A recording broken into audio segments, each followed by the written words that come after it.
Okay, I'm going to get us started just because we have a fair number of speakers.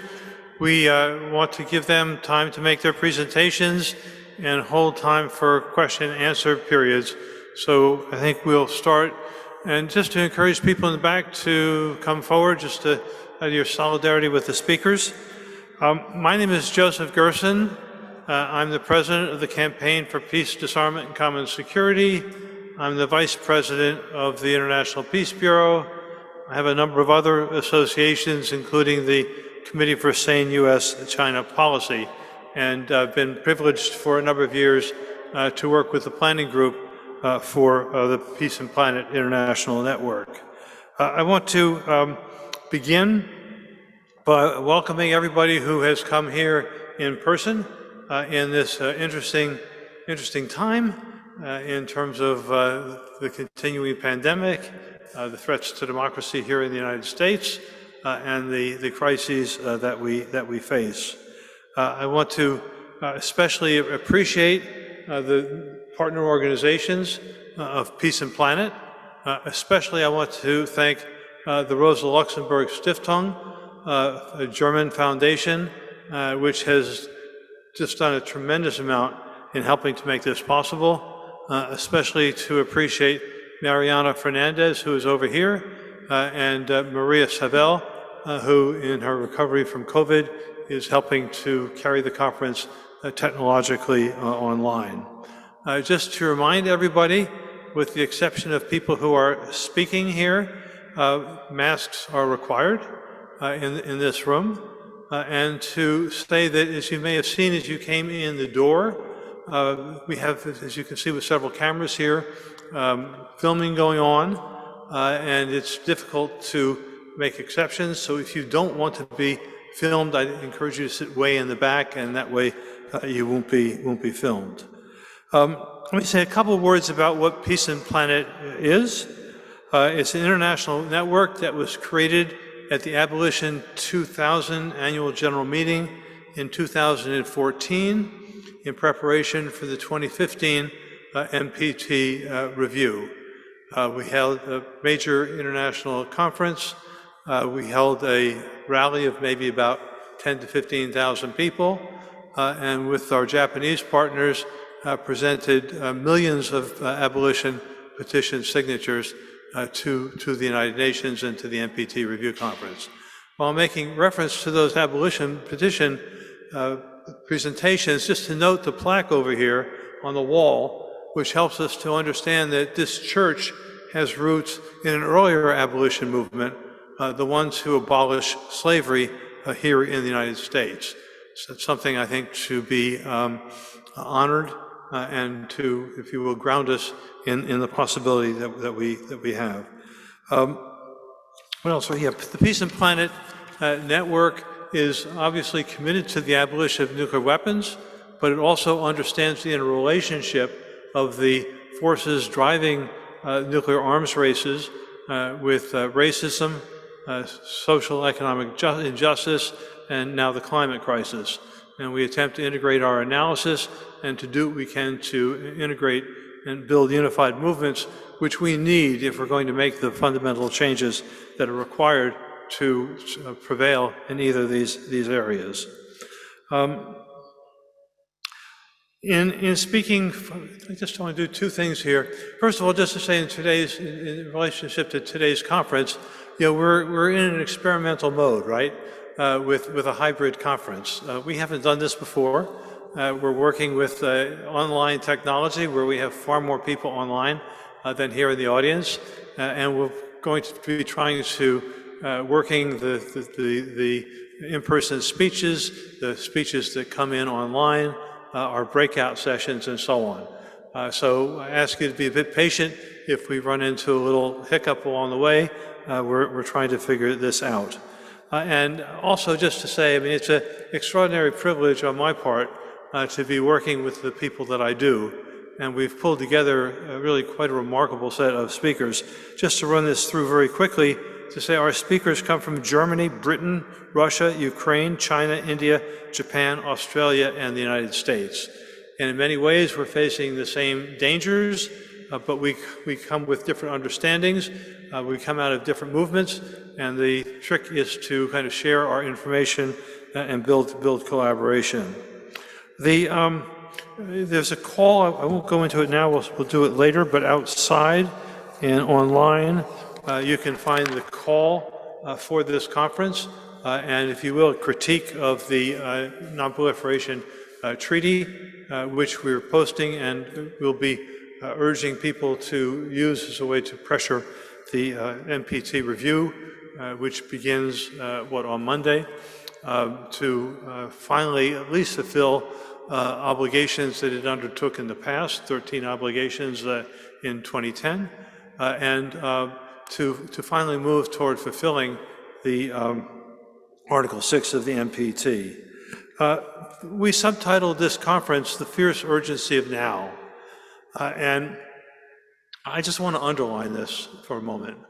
A couple of days ago, I was at a very small meeting, off the record, with one of the most senior figures in the U.S. House of Representatives, a man with considerable responsibility for U.S. armed forces.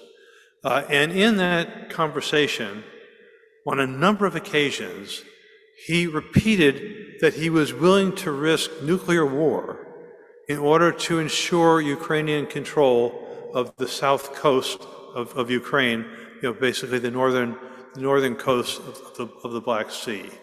And in terms of understanding the urgency of the moment, we should understand that Russian nuclear doctrine says that if the Russian state is threatened, it can then use nuclear weapons.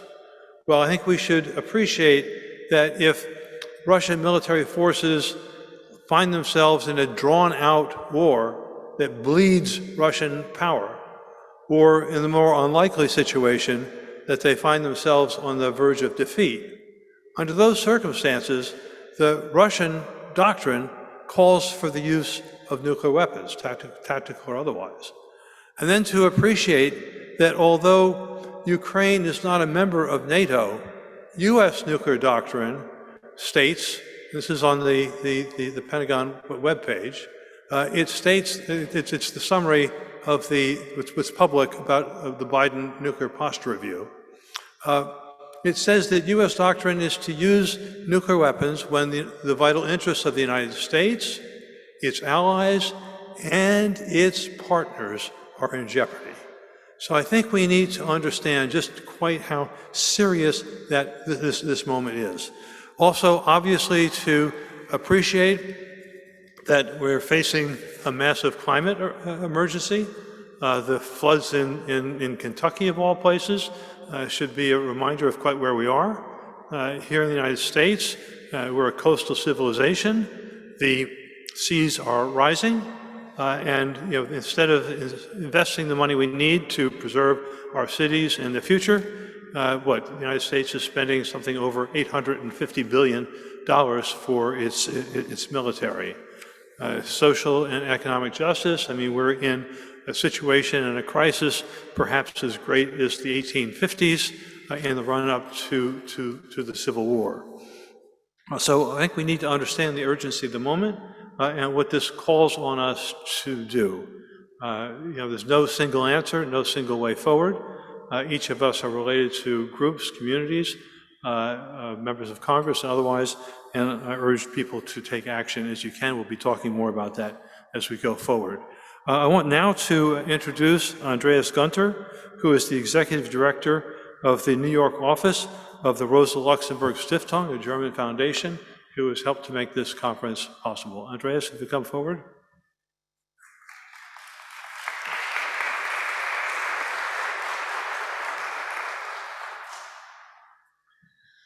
Thank you. And in the name of the New York office of Rosa Luxemburg Stiftung, I'd like to welcome you all here and all who participate via Zoom. It is great that this conference finally happens.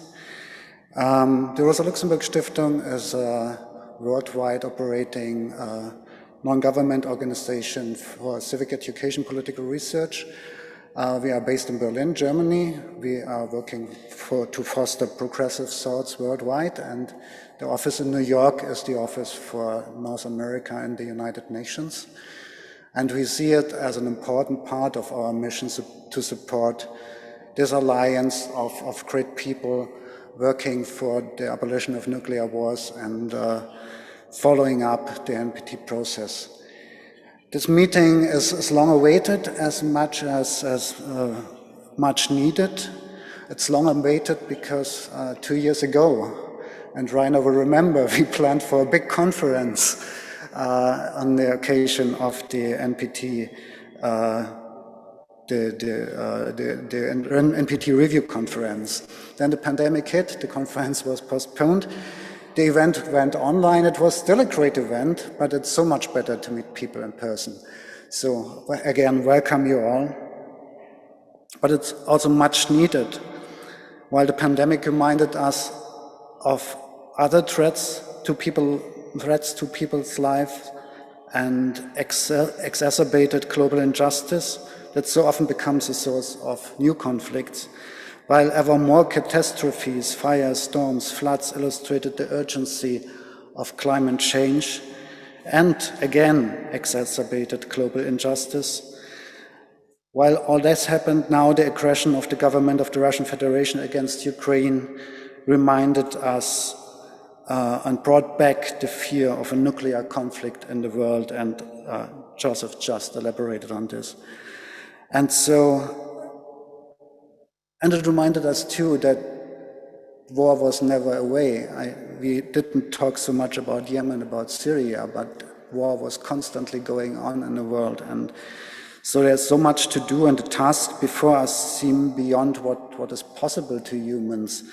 But it is important to start where we are and to do our contribution, because doing nothing is not an option. And that's why I wish this conference fruitful debates, good ideas, and and much success. Thank you again for coming, for participating, and have a good day.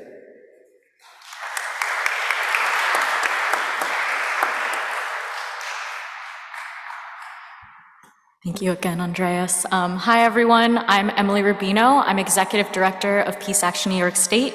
I'm a council member of the International Peace Bureau, and I'm a board member of the Campaign for Peace, Disarmament, and Common Security, which is quite a mouthful. But I really appreciate everyone joining today here in person and online.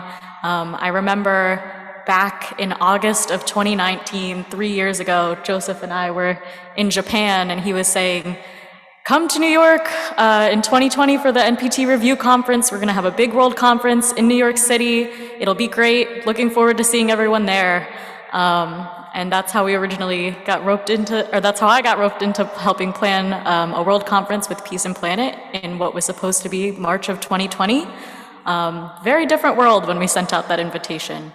Since then, the world has changed drastically. We've had at least 2 or 3 different online conferences that were supposed to be in preparation for the NPT Review Conference that just kept getting postponed. So it feels really good to be here finally at a hybrid conference before the NPT Review that is finally taking place starting on Monday. And while I don't have a lot of faith in the outcome of the UN proceedings themselves, I have a lot of faith for the people at this conference, in this room, the people who will be attending the side events and taking action and engaging in civil disobedience and marching in the streets and demanding a better world, and one that we all deserve and one that is sustainable. So I'll keep it short and pretty much stop there, but I'm just really glad to be here with everyone and honored to be co-moderating today's conference with just a really incredible lineup of speakers. So I look forward to engaging in conversation with everyone and hearing everyone's remarks, and welcome again.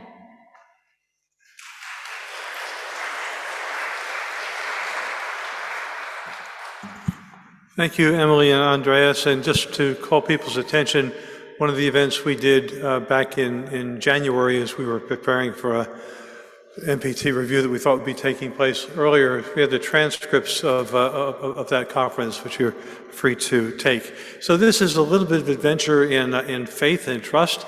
So I'm going to hope that we have Jeremy Corbin online. Yes, good enough. So it's an adventure. So let me then introduce Jeremy. It's been my privilege to know and to work with Germany over a period of time. He's best known as the, whoops, what we got here? I hope we're okay.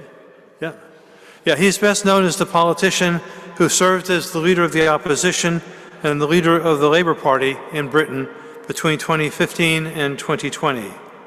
Jeremy has played critically important roles in his parliamentary career, which continues to this day. But his commitments extend far beyond the Parliament. He has long played leading roles in social movements, striving for nuclear disarmament, peace and justice. Jeremy has been a member of the British campaign for nuclear disarmament since he was 15 years old. He served as the chair of the parliamentary CND, Campaign for Nuclear Disarmament, within Parliament, and then as the vice chair of CND. Long a vocal opponent of the Iraq War, he chaired the Stop the War Coalition from 2011 to 2015, a period when he also received the Gandhi International Peace Award.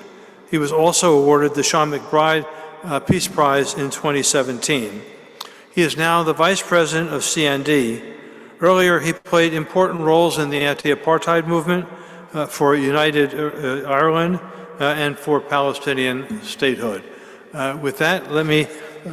So he's not on right now. He's not on, okay. So ready to introduce him when he joins. Okay, all right, so then I'm going to leave... So who... So we're going to move on to Jean. Okay. Dr. Jean. Yes. Great. So we are all ready. Jeremy's been introduced, so when he joins us on Zoom, we'll be good to go.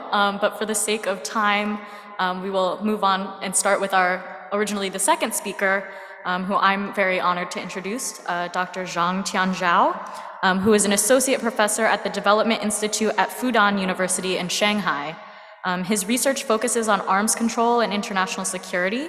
He has published 2 books and more than 20 academic papers in the World Economy and Politics, Journal of Chinese Political Science, Copenhagen Journal of Asian Studies, Chinese Journal of International Review, and edited volumes by Stockholm International Peace Research Institute and the U.S. Institute for Peace. Dr. Zhang is an Akana Fellow.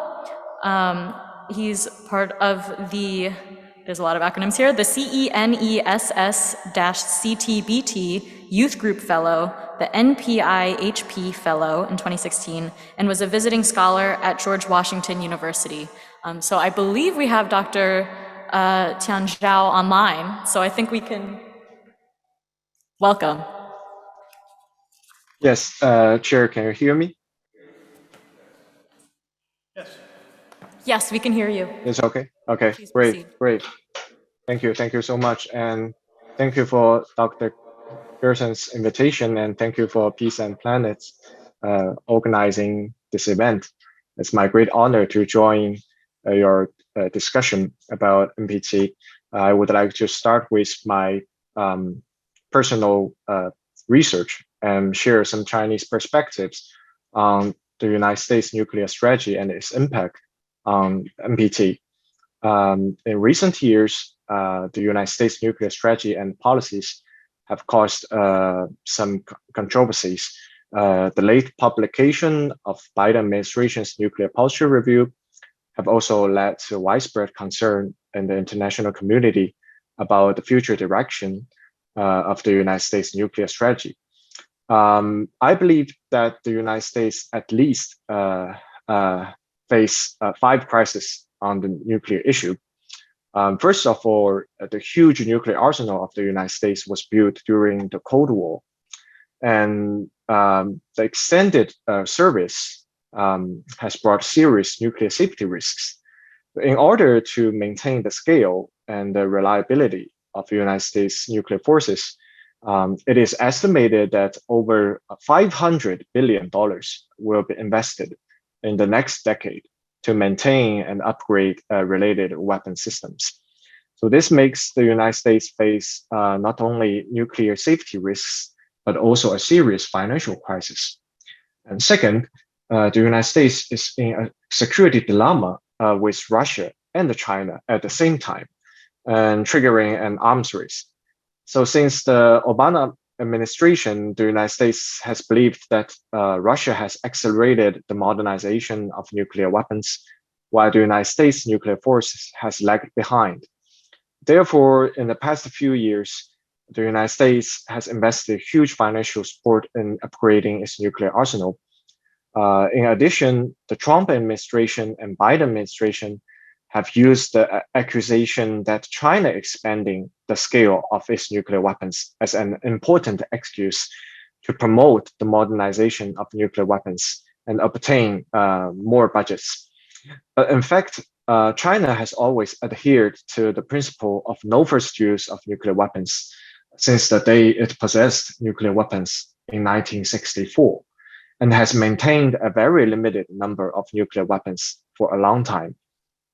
Third, the so-called sole purpose that President Biden tried to declare caused a great controversy at home and abroad.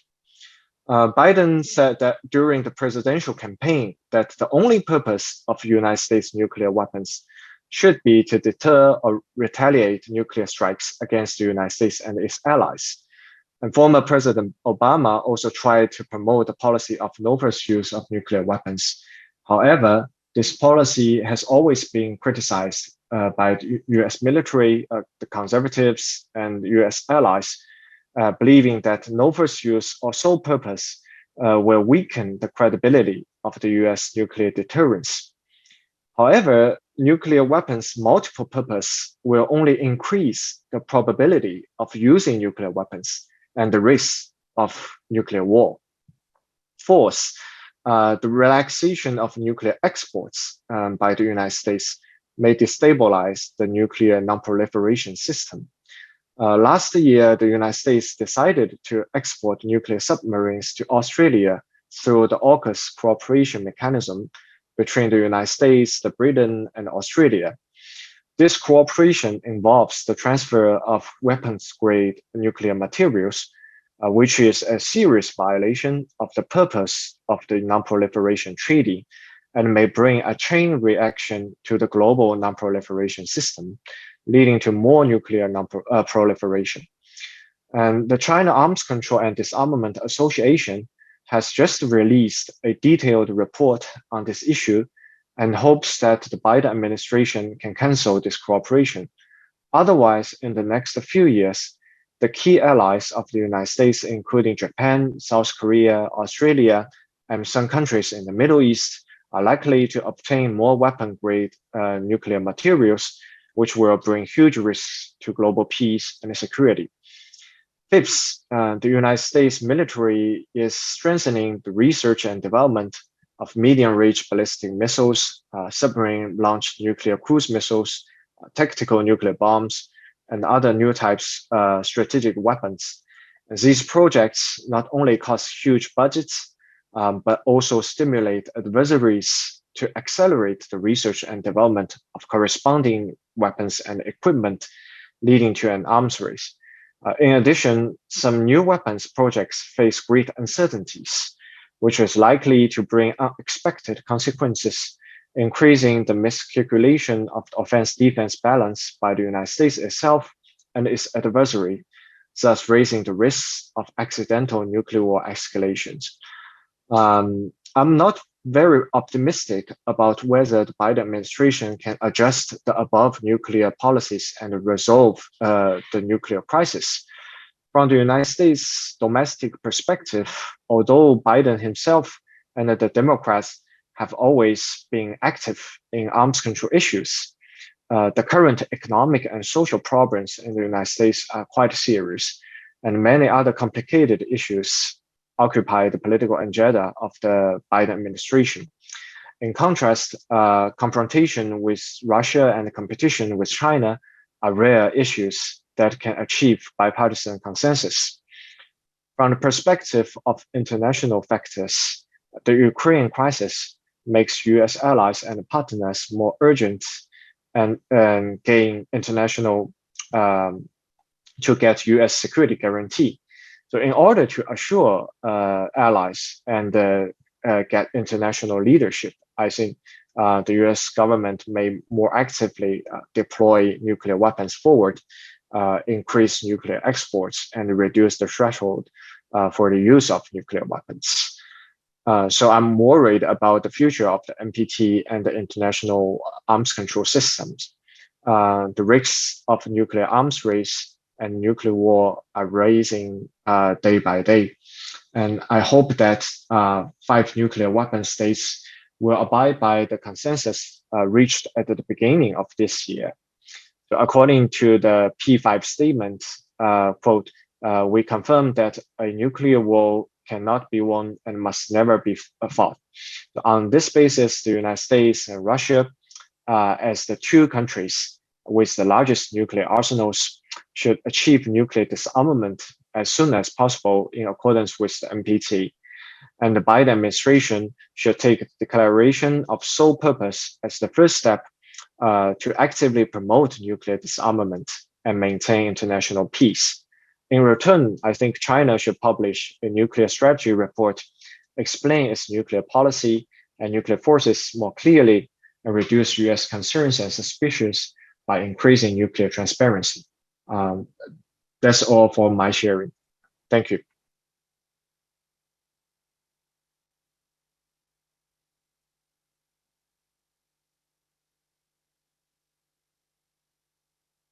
Thank you, Dr. Jiang. I think it's really, really a unique opportunity for us to be hearing Chinese perspectives in this time when we're entering what's certainly described as a Cold War 2.0 or acute geopolitical confrontation between the United States and China, as well as the United States with Russia. Just to say, I think we need to be building on the recommendations, the concerns. The reality is that we're in a very deep arms race on both sides, the United States and China. And going back to my earlier introduction, just to appreciate in terms of existential dangers at the moment, the Speaker Pelosi's plan at this point to go to Taiwan is the equivalent of pouring oil on a fire.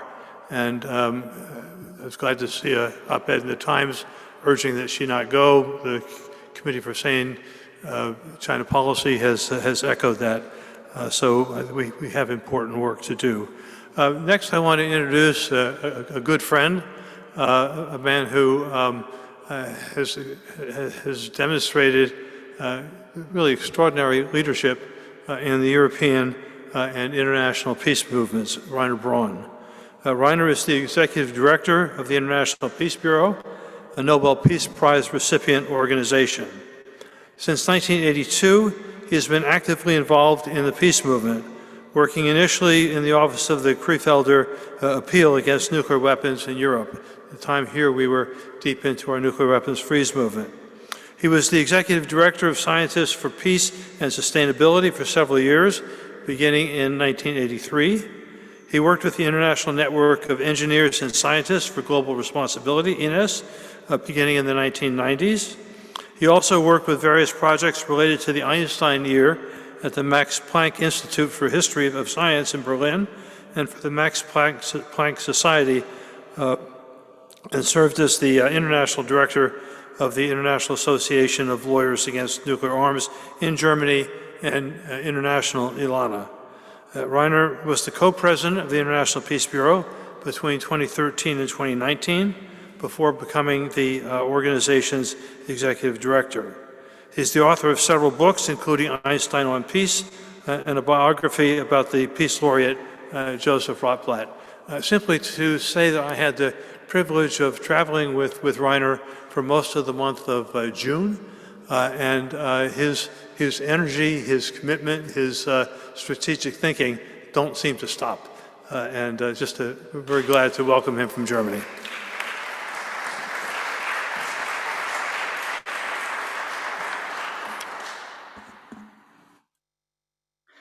Yeah, dear colleagues and dear friends, you know, what to say after such a kind invitation and announcement?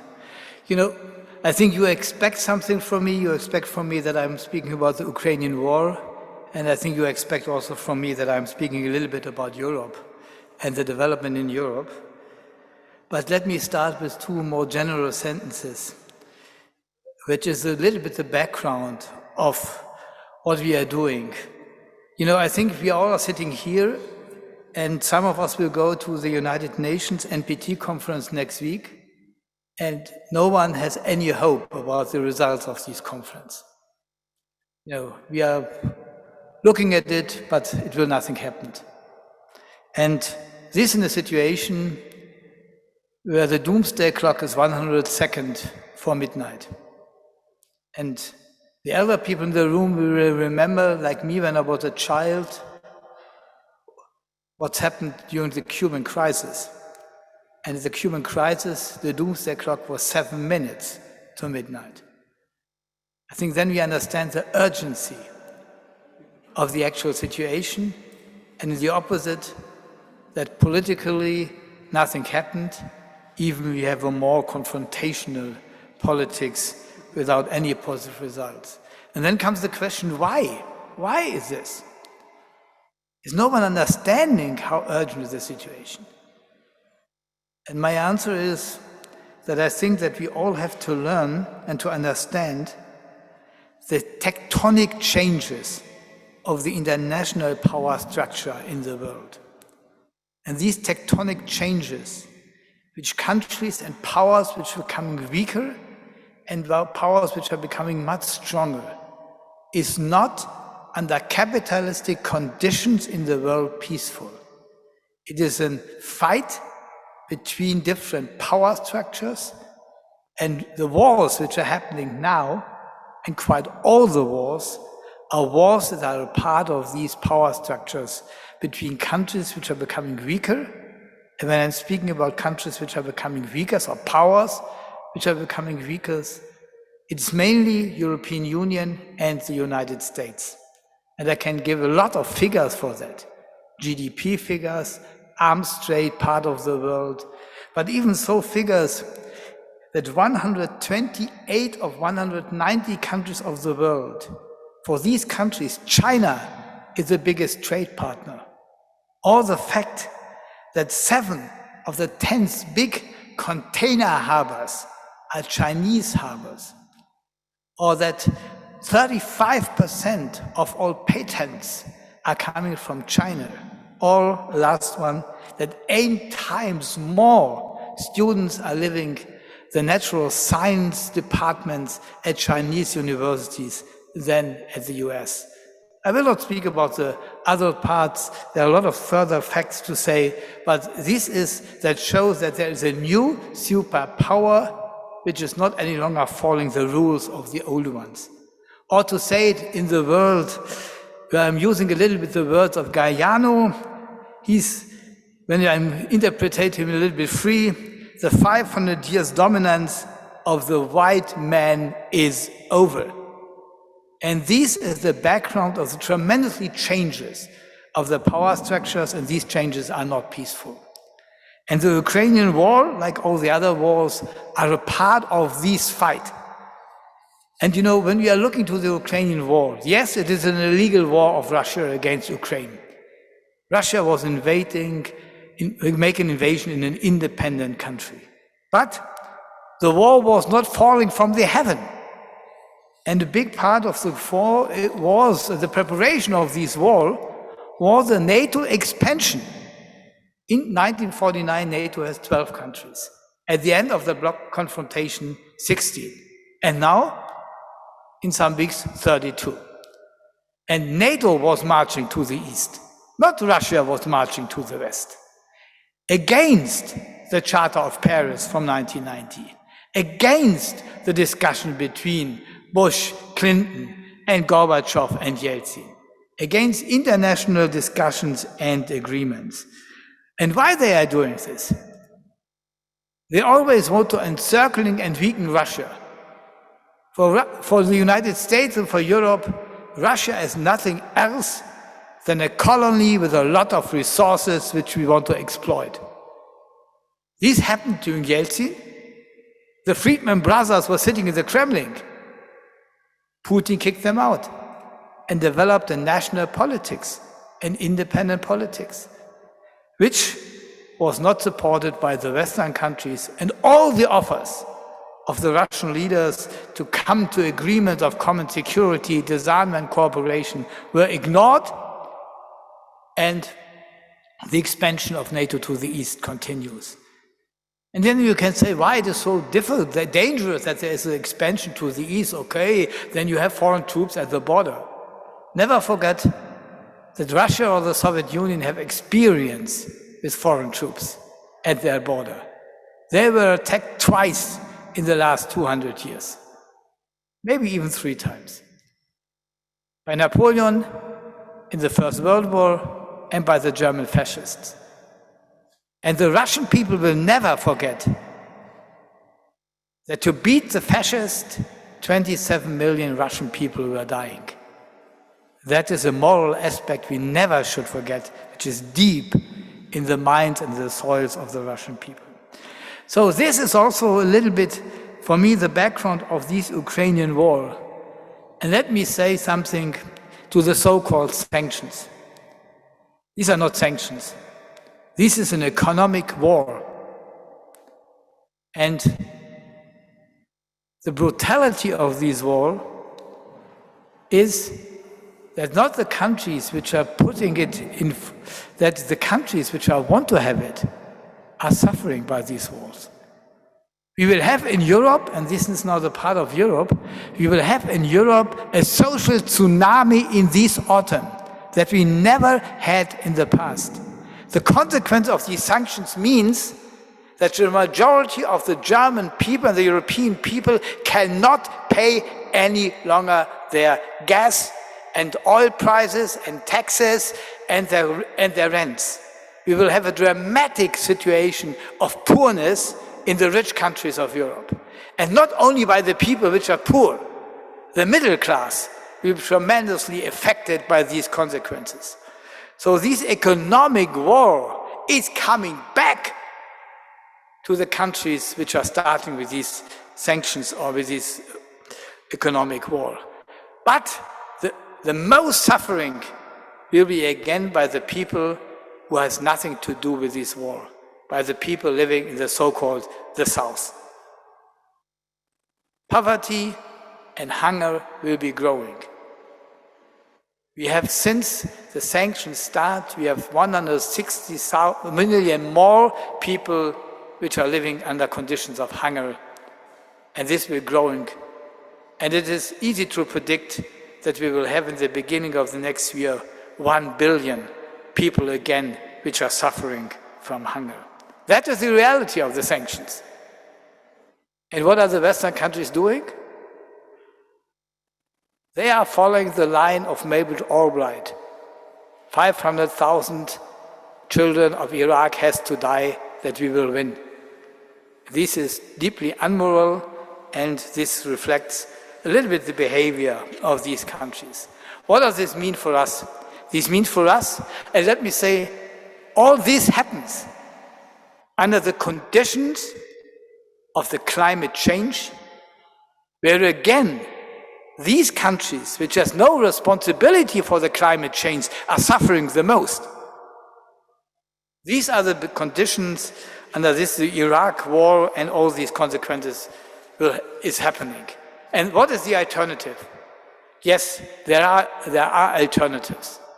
And when I summarize the alternative, I will say, summarize means we have to come back to the policy of common security. The policy which makes Europe in the 80s much more secure, which comes to disarmament, which abolished parts of nuclear weapons, above all cruise missiles, Pershing II and SS-20. We have to come back to this policy. And the background of this policy is always that you have security interests in your country, but the other has also security interests.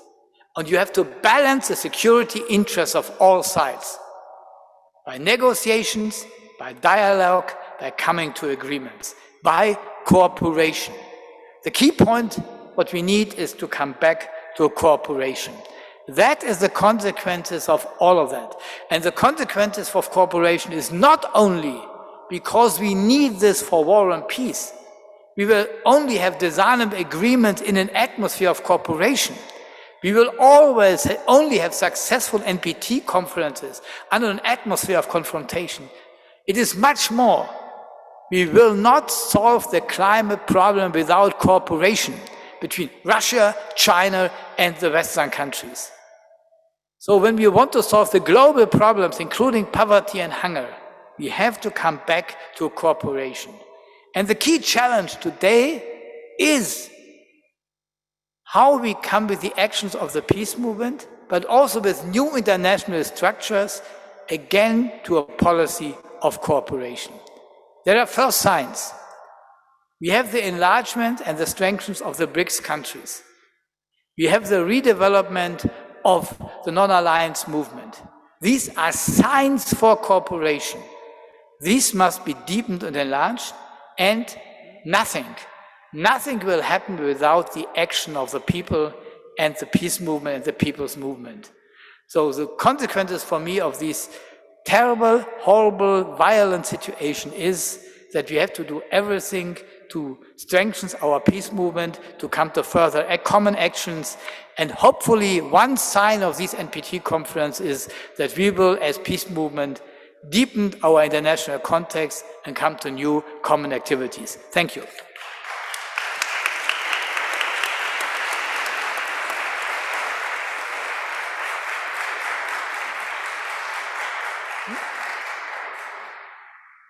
Great, thank you so much, Reiner. We've just learned the podium goes a little lower, so any other short speakers, you're set now. Our next speaker is Dr. Reverend Liz Theo-Harris, who I'm very honored and humbled to be introducing, especially at a time where our House of Representatives here in the US has just approved an over $800 billion budget in this year's National Defense Authorization Act. Dr. Reverend Liz Theo-Harris is co-chair of the Poor People's Campaign, a national call for moral revival, along with Reverend Dr. William J. Barber II. Reverend Theo-Harris is a director of the Cairo Center for Religious Rights and Social Justice at Union Theological Seminary. She's an ordained minister in the Presbyterian Church of the US and teaches at Union Theological Seminary in New York City. She's been published in numerous publications, including the New York Times, Washington Post, Time Magazine, Newsweek, Politico, The Hill, The Guardian, and elsewhere. In 2021, she was awarded the 30th Annual Freedom Award by the National Civil Rights Museum, the Hunger Leadership Award from the Congressional Hunger Center, and the Adela Dwyer St. Thomas of Villanova Peace Award, each along with Reverend Dr. William Barber II, for their work with the Poor People's Campaign. In 2020, she was named one of the 15 faith leaders to watch by the Center for American Progress. And in 2019, Reverend Theo-Harris was a Selma Bridge Award recipient and named one of 11 women shaping the church by Sojourners. She was named one of the Politico 50 thinkers, doers, and visionaries whose ideas are driving politics, and was also named a Women of Faith Award recipient by the Presbyterian Church of the US. So I think we have Reverend Liz Theo-Harris online, so hopefully she'll be appearing before us. Yep, there she is, welcome. Thank you so much. It's really an honor to be on this panel and at this incredibly important, especially in these times, gathering. Back in 1967, standing at the pulpit of the Riverside Church in New York City, not far from where the people that are gathered in person today are, Reverend Dr. Martin Luther King Jr. delivered his now famous Beyond Vietnam sermon. In it, he expressed in vehement terms, for the first time publicly, his opposition to the American war in Vietnam. He saw clearly that a foreign policy defined by more of the same until what it looked like would be the end times hurt the poor and dispossessed across the planet. But it did more than that as well. It drained the U.S. of its moral vitality and of the resources needed to fight poverty and injustice at home and across the world. On that early spring day, exactly 1 year before he was assassinated, Dr. King warned that a nation that continues year after year to spend more on military defense than on social programs of uplift is approaching spiritual death. I think a statement that rings many bells 55 years later.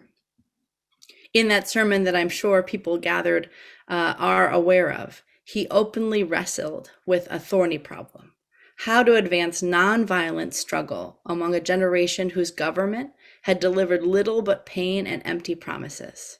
He told those gathered in Riverside Church that his years of work, both in the South and in the North of the United States, had opened his eyes to why, as a practitioner of nonviolence, he had to speak out against violence everywhere, in every way, not just in the US, if he expected people to take him at his word. As he explained that day, as I walked among desperate, rejected, and angry young people, I have told them that Molotov cocktails and rifles would not solve their problems. But they asked, and rightly so, what about Vietnam? They asked if our nation wasn't using massive doses of violence to solve its problems, to bring about the changes it wanted. Their questions hit home, and I knew that I never again could raise my voice against the violence of the oppressed in the ghettos without having first spoken clearly to the greatest purveyor of violence in the world today, my own government. I just think we have to take that in. In 2020, the planet was swept up in a devastating pandemic that impacted this gathering. Since that time, millions have died, tens of millions have suffered. It was a moment at the beginning of that pandemic, in the spirit of Dr. King, that would have been ideal for imagining new global approaches to ongoing wars, as well as global cooperative approaches to public health, growing debt and desperation, and intellectual property rights. Internationally, at the worst moment imaginable, the US, with the way that it's backed institutions like the World Bank and the IMF, has continued to demand billions of dollars in debt payments. When Washington had an opportunity, when the search for a COVID-19 vaccine was threatening to change patent laws and force pharmaceutical companies to work in different ways and with low-income nations, the US instead backed exclusive deals with Big Pharma, ensuring that a vaccine apartheid would become rampant in the US and across the world, leading to variant after variant that keeps this pandemic always with us. And as a spirit tip of this kind of global inequality, the climate crisis, political and economic violence that we see rising all around us, we are watching as the world is the closest to nuclear war as it has been in many of our lifetimes, as war ravages between Russia and Ukraine, and the fuel of anti-China rhetoric and action is fanned. This inhumane approach to foreign policy, and especially wars all across the world, is just part of the spiritual death, though, that Dr. King warned about back in 1967. The other half is how the militarization of society, including US society, the distortion of US moral priorities, have brought war and immiseration here at home. And so he talked about this in that sermon by using this kind of term, the cruel manipulation of the poor. In 67, and this could be still today, King saw how American soldiers were fighting in Vietnam on the side of the wealthy and the secure while we create a hell for the poor. And that hell was being created both in the Agent Orange saturated lands of Vietnam and Laos, and in other ways in so many poor and abandoned communities in the US. He mourned the brutal solidarity of disproportionately poor Black and brown and white Americans fighting together against the poor in Vietnam, only to return to a nation, parts of which were still deeply and are still deeply committed to inequality, discrimination, and racism. In those last years of the 60s, he watched as the promise of the war on poverty was betrayed by massive investments in what was called back then the congressional military industrial complex, and in a reactionary narrative that blamed the poor for their poverty, a narrative that has only become more emboldened in recent years. Sadly, in the decades to follow in so many ways. It has affirmed Dr. King's most morbid of fears. These many decades later, we have 60% more poor people in the United States than when King launched a Poor People's Campaign back in 1967 and 68. Yes, in the richest nation in human history by some accounts, 43%, 140 million people are poor and low income. 250,000 die from poverty and inequality every year, and COVID and the climate chaos that has impacted the poor first and worst, with 2 to 5 times the number of COVID deaths among the poor these couple of years. The US is a country that is constantly haunted by death, constantly consumed by violence and crisis. Sometimes it's the literal physical violence of another mass shooting, another act of rage and hate and desperation. Sometimes it's the further militarization of our borders or of the use of militarized police violence to clear the most vulnerable in this country from homeless encampments. Other times it's the violence of policy, whether adding punitive work requirements to food stamps, the refusal to make healthcare available and affordable to all, and always in the background, as Dr. King would certainly have noted in his sermon, if he was giving that sermon today, is the violence of America's never-ending wars that have eaten so many trillions, 21 trillion since 9/11, and has killed and displaced people in distant land and has abandoned US veterans and many as they return home. I think of particular concern today and is deeply connected to the violence and militarization of our world, here in the US, is the potential death of democracy that we are actually witnessing, whether it was the insurrection of January 6th at the Capitol, that we've been learning so many more details about in recent hearings, or it's been the rolling coup of voter suppression that has happened since then and was happening, in fact, before then. I'll never forget listening to a longtime organizer in Flint, Michigan, explain that before they took our water and poisoned our water, they had to take away our democracy. This has been true in the fight for racial justice and welfare and decent wages during the days of Dr. King, and it's no less true in our many human rights struggles today. In fact, since 2020, nearly every state in these yet-to-be United States has introduced voter suppression bills that are being passed by extremist politicians who understand that limiting access to the ballot through racism and the demonization of the poor is a sure way to prevent real and lasting change, especially as we're approaching these midterms.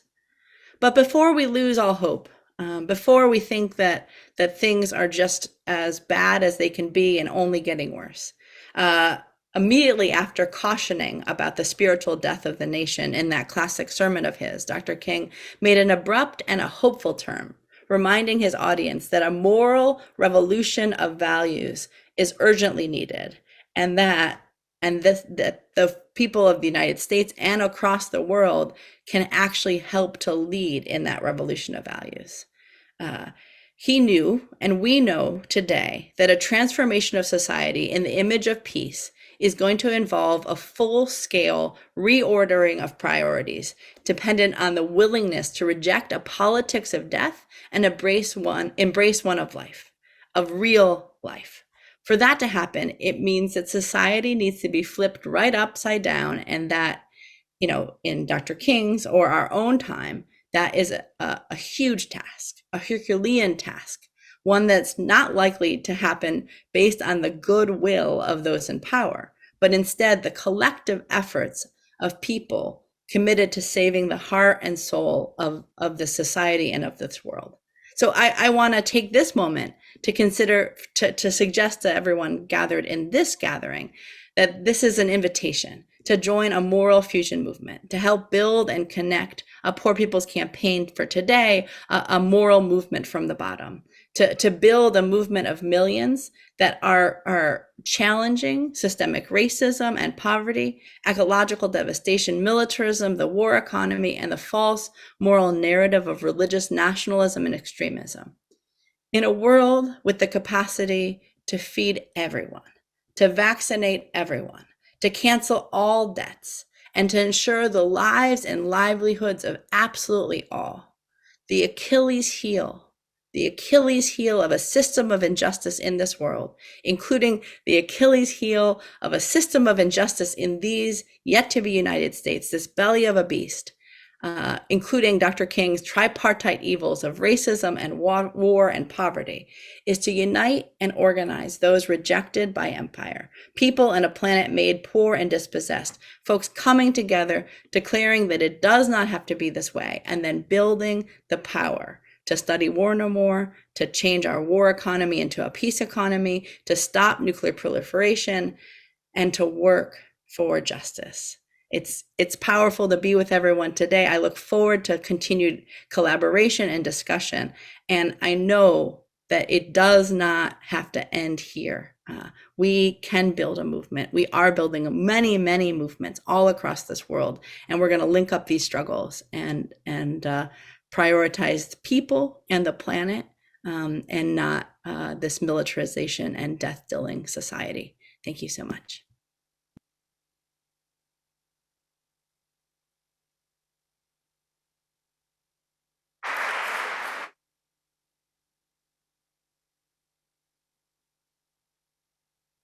So much, Dr. Reverend Liz Theo-Harris. Do we have Jeremy? No. Okay, so then I think what we're gonna do is with the incredible speakers that we do have, we're gonna open up for a very short Q&A. Remember that we have many folks joining online, so I wanna try to balance out in-person questions with online if we can.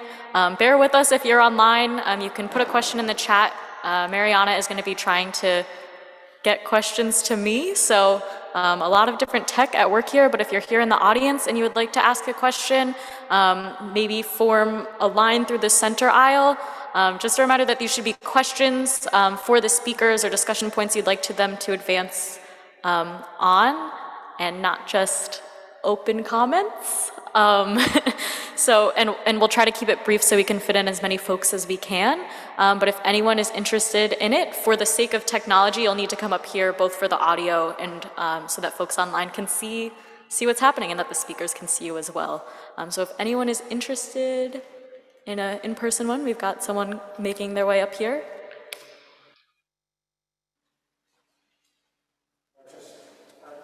Yes, please. Yeah, right here, because the camera is there. So oh, I see. Okay. Keep it tight. Okay. Keep it tight. Short. concise. Oh, yes. My issue is this.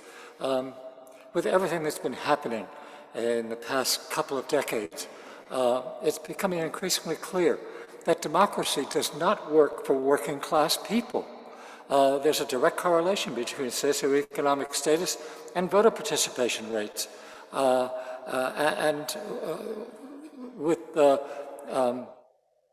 With the downsizing and the outsourcing and everything we've done to eliminate working class jobs, working class people are realizing that our system just doesn't work for them. And that, I think, is the source of the conflict that we're facing. That's not a question. Well, that's the issue. And I think we need to address it. Excuse us. Well, actually, I feel like perhaps Reverend Liz Theo-Harris, would you like to address that comment at all? I would love to jump in. So indeed, there's both massive voter suppression that is targeting poor and low income people, as well as kind of the discouragement of poor and low income people. And yet, in the United States, 1/3 of the electorate, not just the potential electorate, those who actually vote, are poor and low income. And that means when folks are organized and united around an agenda that speaks to the issues that are impacting people, especially poor and low income people, but the larger society as a whole, whether that's living wages, whether that's military spending, whether that's healthcare, whether that's the saving of our planet and clean air and clean water, these issues that, again, hurt and impact the poor first and worst, but also really are kind of bellwethers of what's happening in the larger society. When poor and low income people, and if poor and low income people are able to kind of come together, we have the power to shift the entire political landscape. We in the Poor People's Campaign have been talking about this kind of sleeping giant of poor and low income folks, that it doesn't just take voting, but that's a powerful tool in this democracy to fight to actually defend this as a democracy, and to again put out there what are the real issues that are happening right now.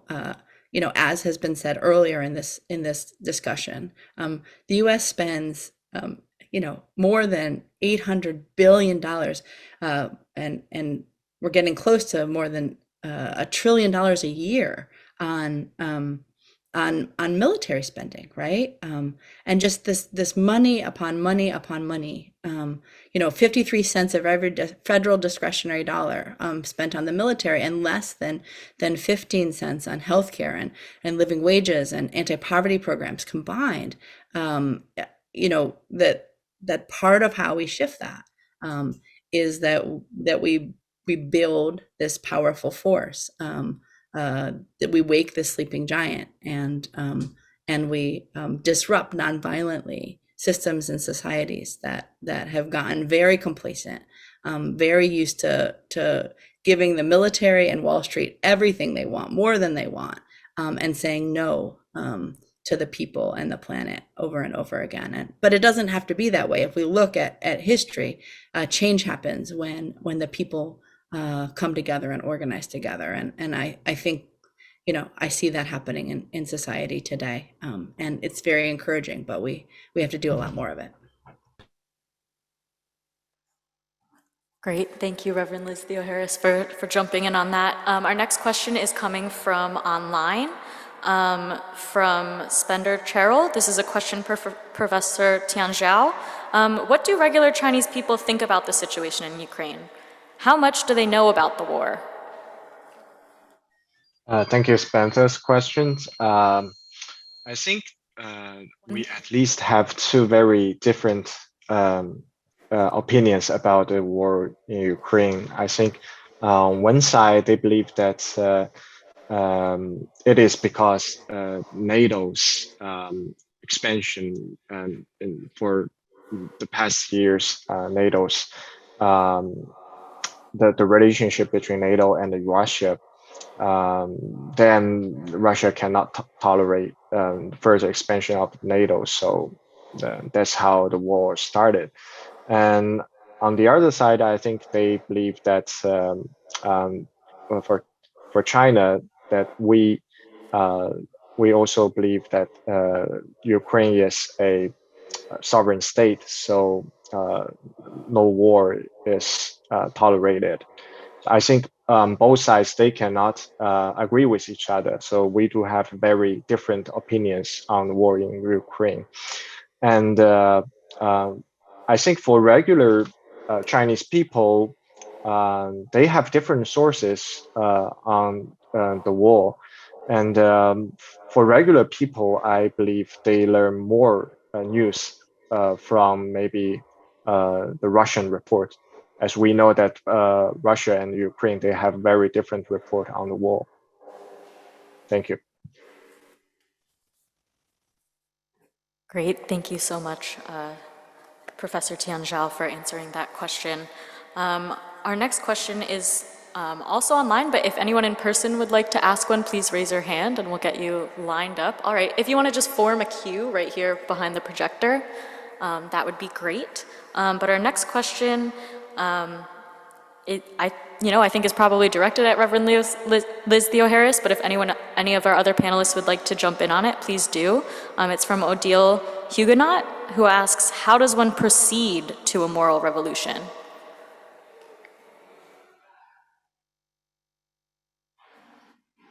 Bear with us. Jump in here, but I also would really love to hear other people's comments. I'm going to use my favorite quote, of one of my favorite quotes of Dr. King's, where he says that the the poor and dispossessed live in a cruelly unjust society. If they can be helped to take action together, they will do so with a freedom and a power that will be a new and unsettling force in our complacent national life. And so I think when we look, at this quote, or when we look at history, what we see is that the way that you kind of bring about a moral revolution of values, how you kind of impact hearts and minds, how you shift a narrative, and how you kind of, again, achieve a society that reorders its priorities around the needs and demands of the people is when you both engage in kind of moral analysis, like actually studying, actually understanding, actually exploring what's happening in our world. You do some kind of moral articulation where you put out that it doesn't have to be this way. The real moral issues are around peace and justice and anti-war, anti-nuclear. The real issues are about healthcare and living wages and the right to kind of thrive and not just barely survive. But then also you engage in moral action. We in this country have spent some significant time engaging in nonviolent civil disobedience, nonviolent, the steps of moral direct action, saying no to systems of injustice and yes to justice and peace. And I think that looks lots of different ways, but I think you have to follow all of those steps.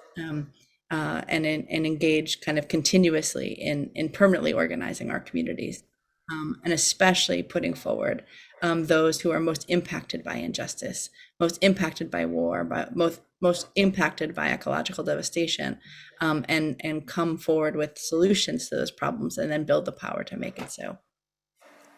I see that we have our other panelist that has just joined, and so I want to throw it back to the organizers. So I want to apologize to the women who are in line here, but we do have Jeremy Corbyn online finally. I'm not going to do the full introduction again. Jeremy, I'm just very, very glad we have you. You've been introduced, your work within Parliament as the opposition leader, the head of the Labour Party, your work with CND for justice and peace are, they're well known around the world, and we celebrate what you've done, and we celebrate you being here with us. Thank you so much. Jeremy, the floor is yours.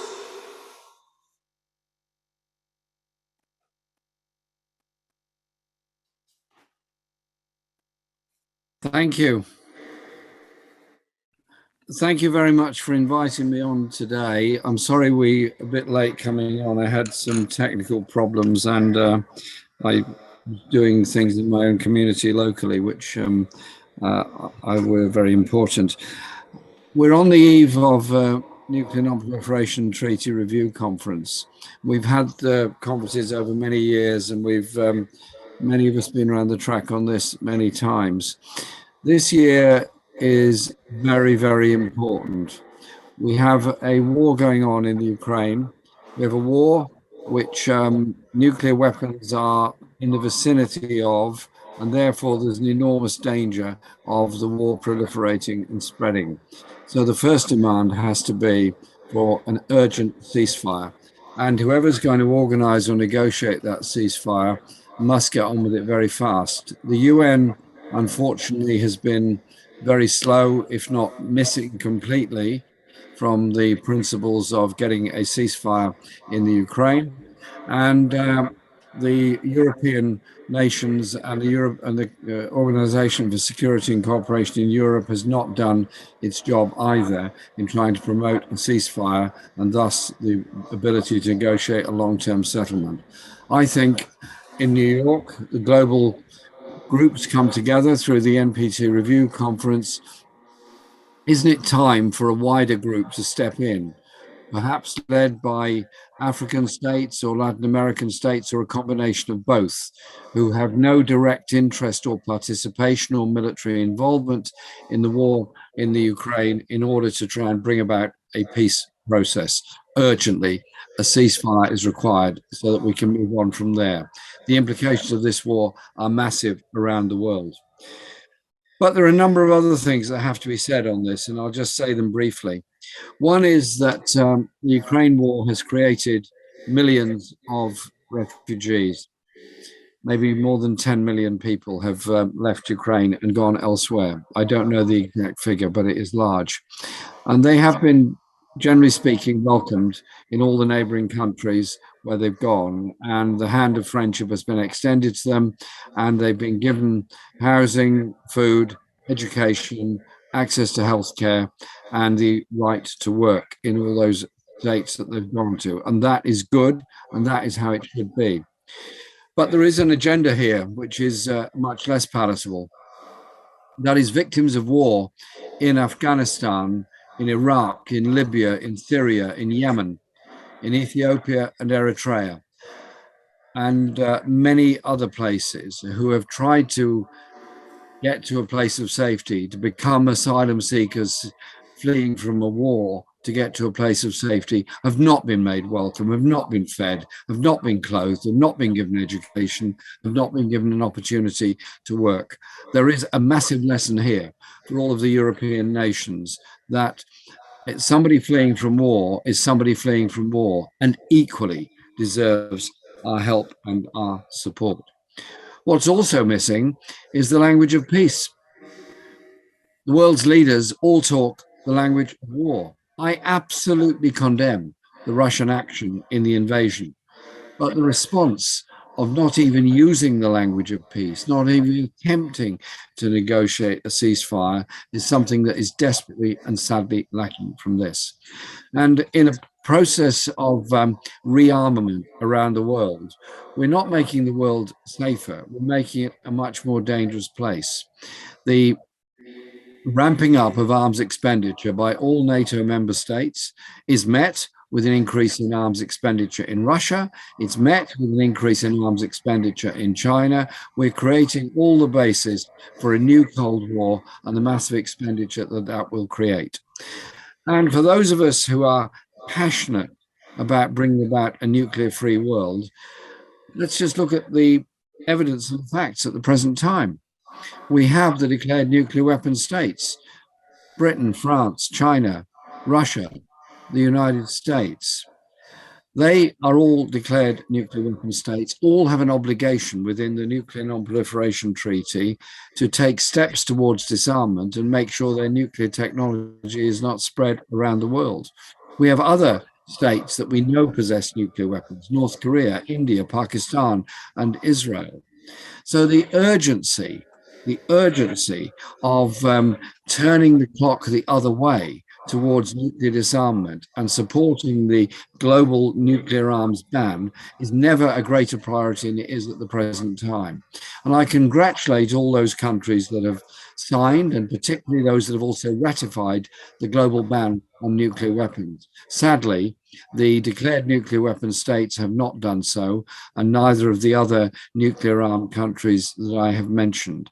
We have to use New York as an opportunity to expand the whole arguments and the principles about the ability to achieve a nuclear-free world. The media have a huge role to play in this. The Western media, by and large, only reporting the Ukraine war.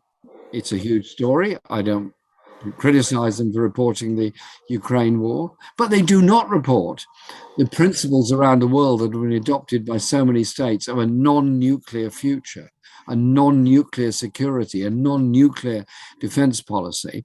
That's completely ignored. And the media in my own country, in Britain, you'd have to read very carefully to find there even was any proposal in existence for a non-nuclear future for the whole of this world. So I hope that New York this year begins to turn that agenda around and turn that debate around so that we can start working towards a nuclear-free future. The agreement that was made with Iran, the international agreement that was made with Iran, was weakened and attempted destruction of by Donald Trump and the Trump administration. But there is now the possibility of the renewal of that agreement, of an agreement with Iran, which will do three things. One is they would agree not to develop weapons grade uranium or plutonium. Secondly, that the sanctions would be lifted. And thirdly, there would be a human rights dialogue with Iran so that we can improve the human rights record in Iran. I don't see these things as mutually exclusive. They're all dependent on each other. It can be done and it can be achieved. If it's not, then what happens? Iran will go down the road of developing nuclear weapons. Saudi Arabia could do exactly the same, and Israel could ramp up its own nuclear arms capability. This is a very, very dangerous time, and the opportunity of bringing about a nuclear-free Middle East, or at least a weapons of mass destruction free zone in the Middle East, which has been talked of at previous NPT review conferences. We also have to report that the AUKUS agreement, the Australia, US, United Kingdom agreement on rearmament in Australia and South Asia is, in my view, a very retrograde step. Retrograde for a number of reasons. One is it has two nuclear armed states coming to an agreement within the vicinity of China. That can only ramp up tensions. It can only encourage the growth of greater military expenditure in China and a whole new military pushed Cold War in the South China Sea and across South Asia as a whole. We don't need that. We need something very different. We need an agreement for peace. And whilst we're at it, I think we need to talk about what security is. I'm constantly told that the security of my country depends on an even higher level of arms expenditure. We're already at 2% of gross national income and rising further. We already have a significant number of nuclear warheads, and Boris Johnson, the outgoing Prime Minister, has promised to increase those number of nuclear warheads. But what is real security? What is real security? Real security around the world is the ability to eat, the ability to feed your children, the knowledge that you will get healthcare, the knowledge your children will be educated, and that we're going to live in a greener, safer, cleaner, more sustainable planet. We've been through COP26. We've seen all the declarations at COP26 and what went with that. And we now have a post-COVID world which is crying out for universal free healthcare, a world that is desperately worried about food supplies as a result of the war in the Ukraine, and many who are dying of pollution in our big cities around the world, whose fish is being adulterated by plastic within our oceans, which is destroying fish stocks and thus the livelihood of so many people. These are the real priorities of this world. The priority of good health and education, of environmental protection and sustainability, and trying to reverse the whole process of global warming and climate change. None of those things can be achieved if we spend such vast amounts on weapons of mass destruction and ramp up the Cold War rhetoric that has dominated our lives for so long. A time of war, and this is a time of war, not just in Ukraine, there's 40 other wars going on around the world, is a time to talk the language of peace.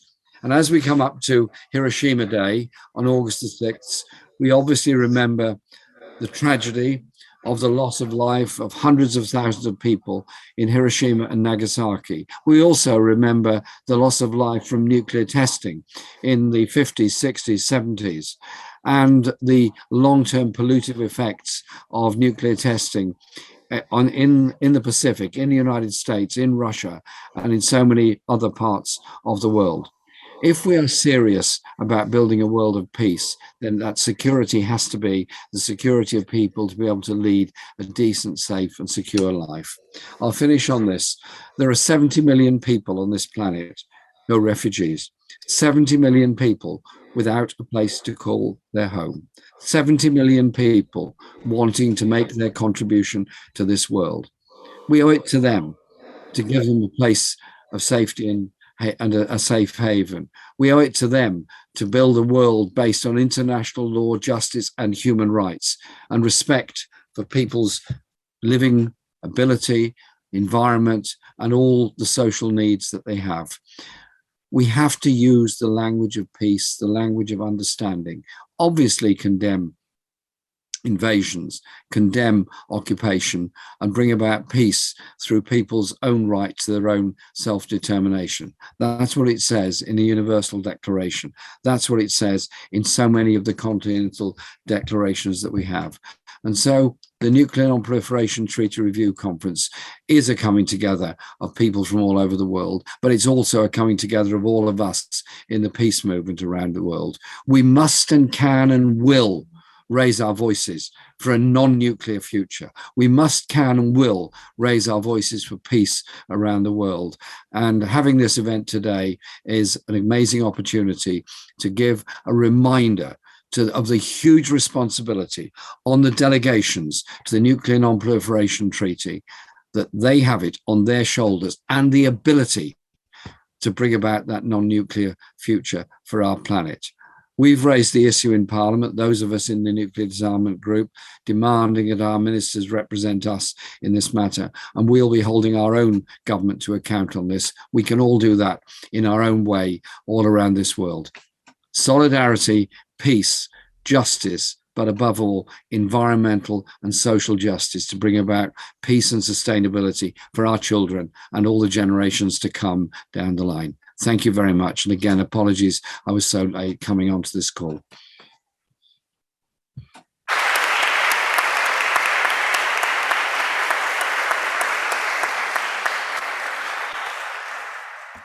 Thank you so much for joining us, Jeremy Corbyn, and thank you so much, everyone, for your patience as we navigate the joys of a hybrid conference and technological problems. We really appreciate your patience.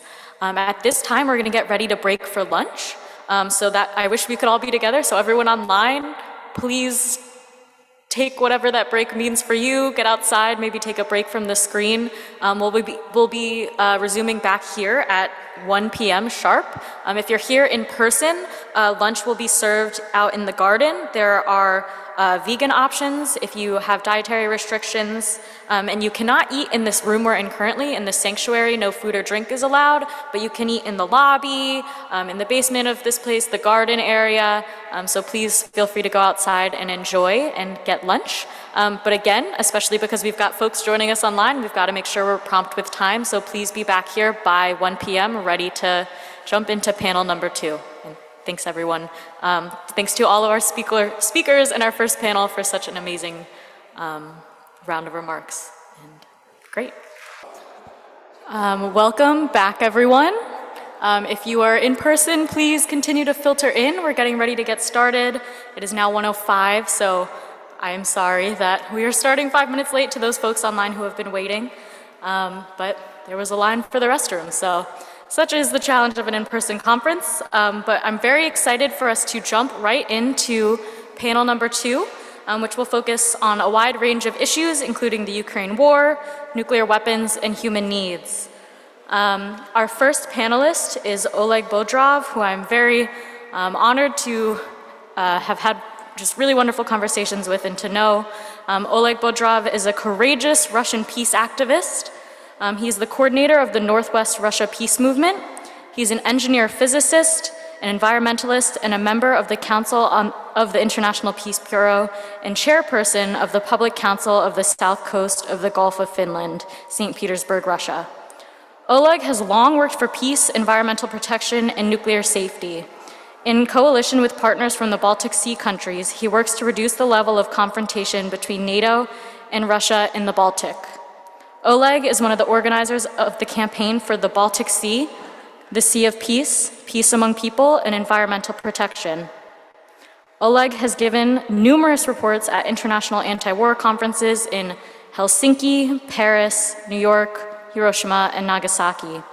He has also produced documentaries on the consequences of nuclear weapons and peaceful nuclear energy, which have been translated, quote-unquote peaceful nuclear energy, which has been translated into English, German, and Japanese, and works for the decommissioning of nuclear power plants.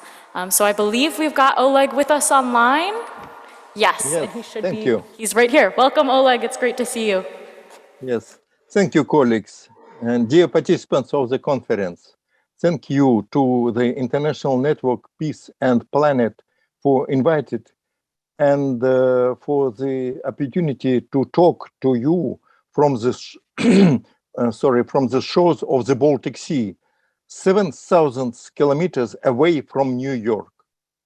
Unfortunately, I do not have such public opportunity to discuss Ukrainian events here in Russia. In my hands,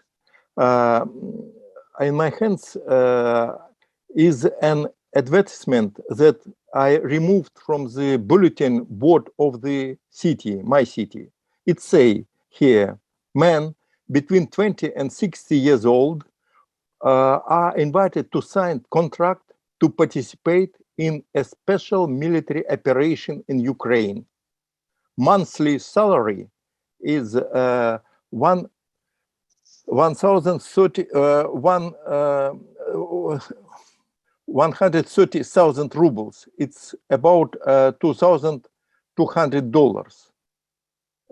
This is 3 times the salary of school teachers.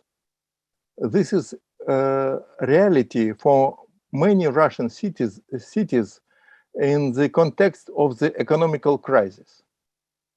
President Putin invasion of Ukraine on February 24 was shock for millions of Russian citizens. To me, it looks like my right hand is attacking left hand and trying to break it. It's absurd and insane. But it soon became clear that President sees the war as a war between Russia and NATO on the territory of the former Russian Empire. The geopolitical situation has changed radically since the invasion of Ukraine by Russian troops.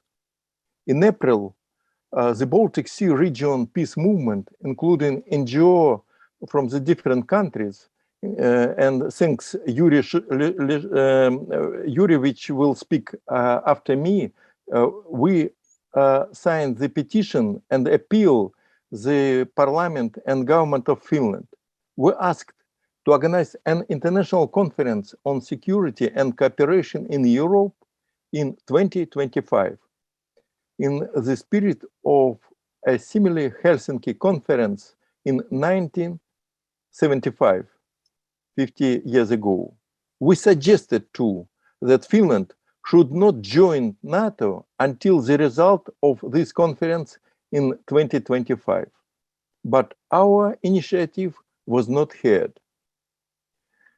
Neutral Finland and Sweden, neighbors Russia, have decided to become members of NATO. This means that all Baltic region has become a confrontation zone between NATO and Russia. About 100 million people live in this region in 11 countries. So far, the generals are only discussing what type of the nuclear weapons and under what scenario could be used in the Baltic region.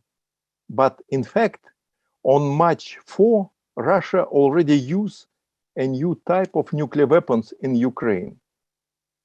For the first time in the world history, the Zaporozhye nuclear power plant has captured with the support of the Russian heavy military equipment.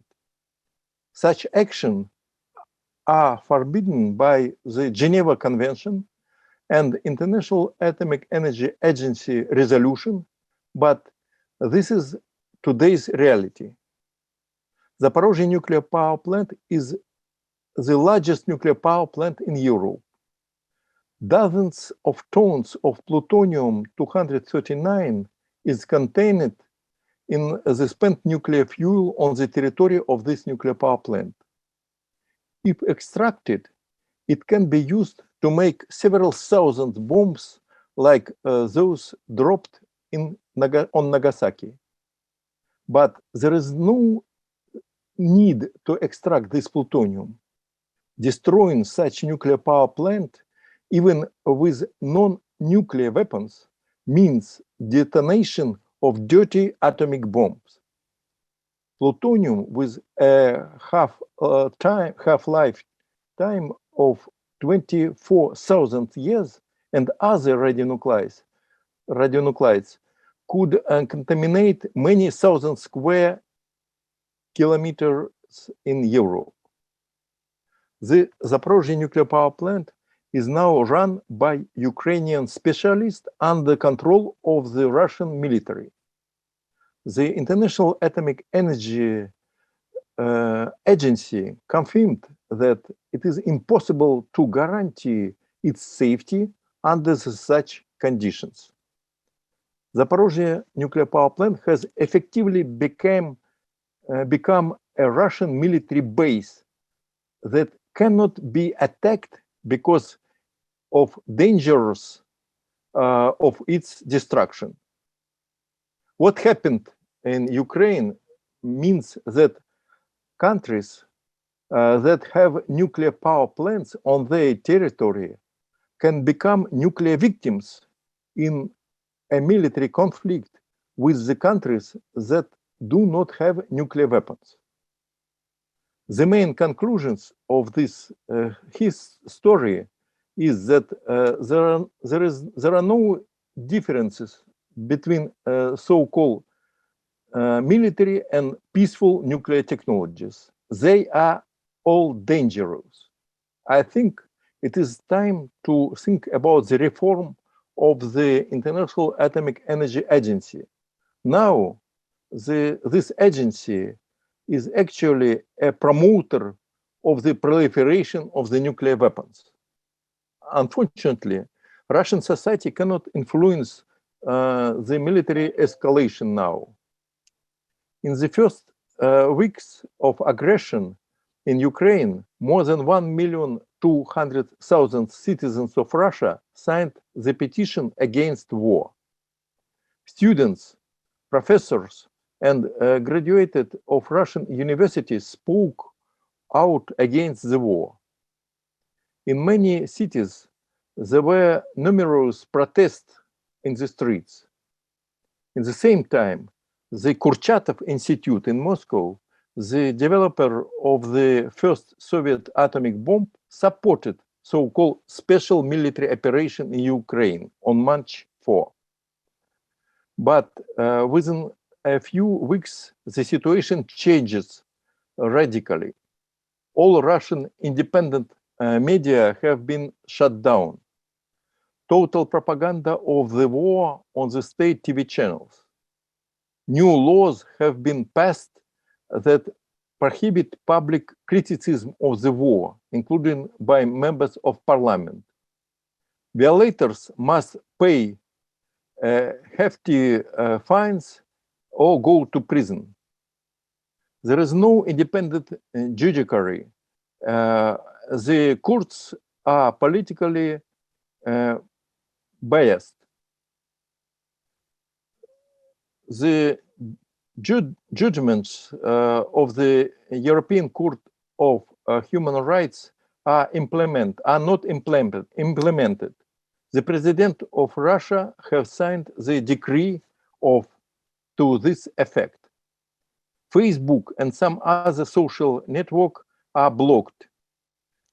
Representatives of the non-governmental organization who cooperate with the partner from other countries are given the status of foreign agent, and they are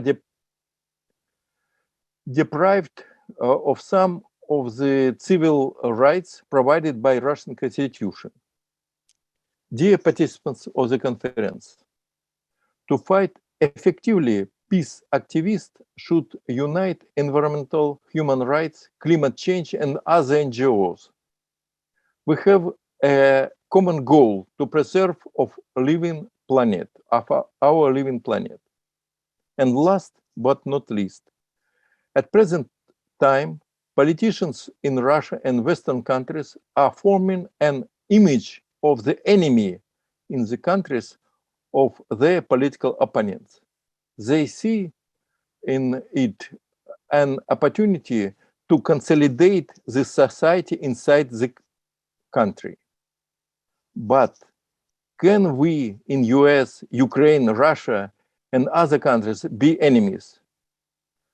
We are neighbors on our common planet Earth.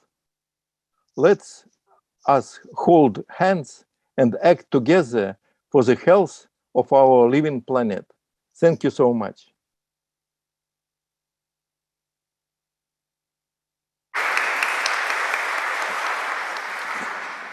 Oleg, thank you so much for that inspiring talk.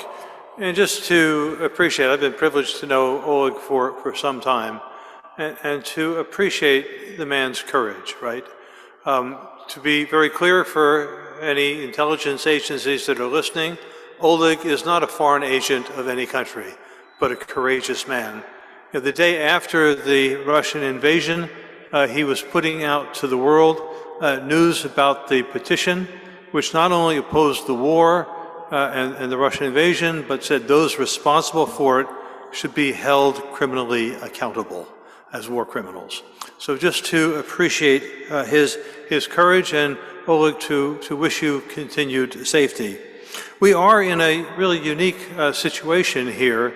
On the one hand, seeing the possibility of peace and cooperation and the necessity of it between the US and Russian people, and to know that every Russian is not Putin, but also to be joined by an equally courageous young pacifist from Ukraine. And again, to say that, as they say, he was not a sunshine warrior. While Kiev was under siege, he was calling for peace and denouncing the war.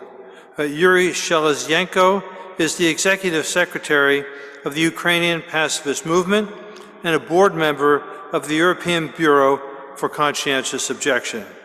He has been courageous and outspoken critic of the Ukraine war, speaking in numerous webinars and serving as a resource for the international peace movement. He is also a member of the board of World Beyond War. He obtained his Master of Mediation and Conflict Management degree, and before that, a Master of Laws degree in 2016 at the Kroc University. In addition to his participation in the peace movement, he is a journalist, a blogger, a human rights defender, a legal scholar, and an author of academic publications and lecturer on legal theory and history. Yuri, thank you so much for making the time to join us. We're eager to hear your words. Thank you for the opportunity to speak. And great thanks to Oleg Bodrov and other brave Russian anti-war activists and conscientious objectors for their bravery in face of massive repressions.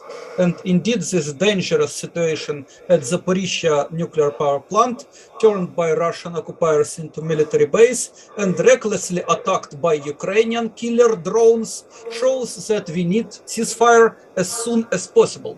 Dear friends, I am glad to join this important peace-building dialogue from Kiev, capital of Ukraine. I live in Kiev all my life, 41 years.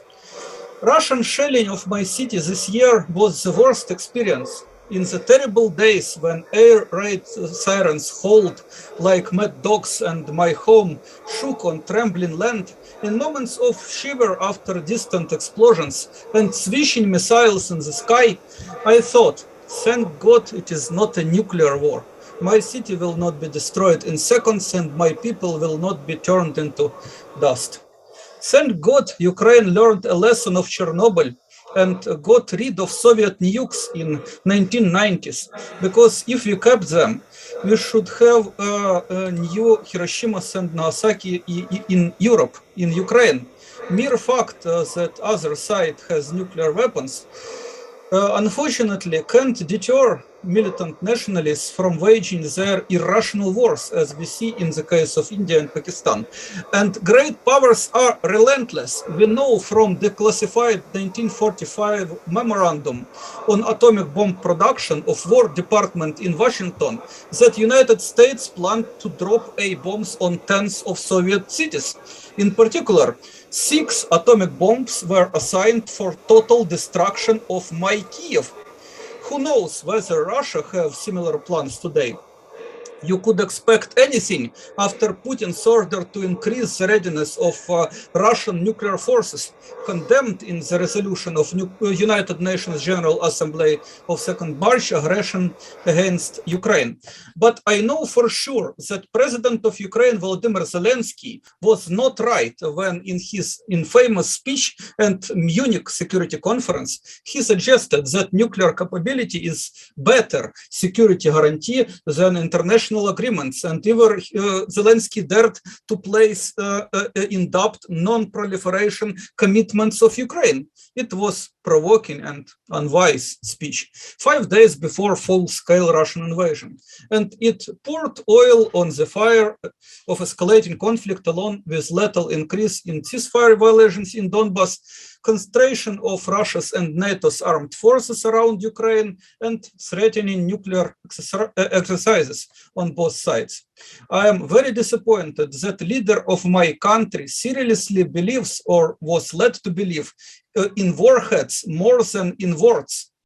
He is former showman. He should know for his own experience it is better to speak with people instead of killing them. When atmosphere is hardening, good joke could help to establish trust. Sense of humor helped Gorbachev and Bush to sign Strategic Arms Reduction Treaty, START 1, which resulted in scrapping 4 of 5 nuclear warheads on the planet. In 1980s, there were 65,000 of them. Now we have only 13,000. This significant progress shows that international agreements matter. They're effective when you honestly implement them, when you build trust. Unfortunately, most of countries are investing in diplomacy much less public funds than in war. 10 times less, which is a shame and also a good explanation why United Nations system, key institutions of nonviolent global governance designed to liberate humankind from the scourge of war, is so underfunded and disempowered. Look what a great job UN does with so little resources. These efforts of Secretary General Antonio Guterres for peace in Ukraine, for example, to ensure food security of global south by negotiating grain and fertilizers export with Russia and Ukraine amid the war. And despite Russia undermined the agreement, shelling Odessa port, and Ukrainian partisans are burning the grain fields to prevent Russia from stealing grain, both sides are pitifully belligerent.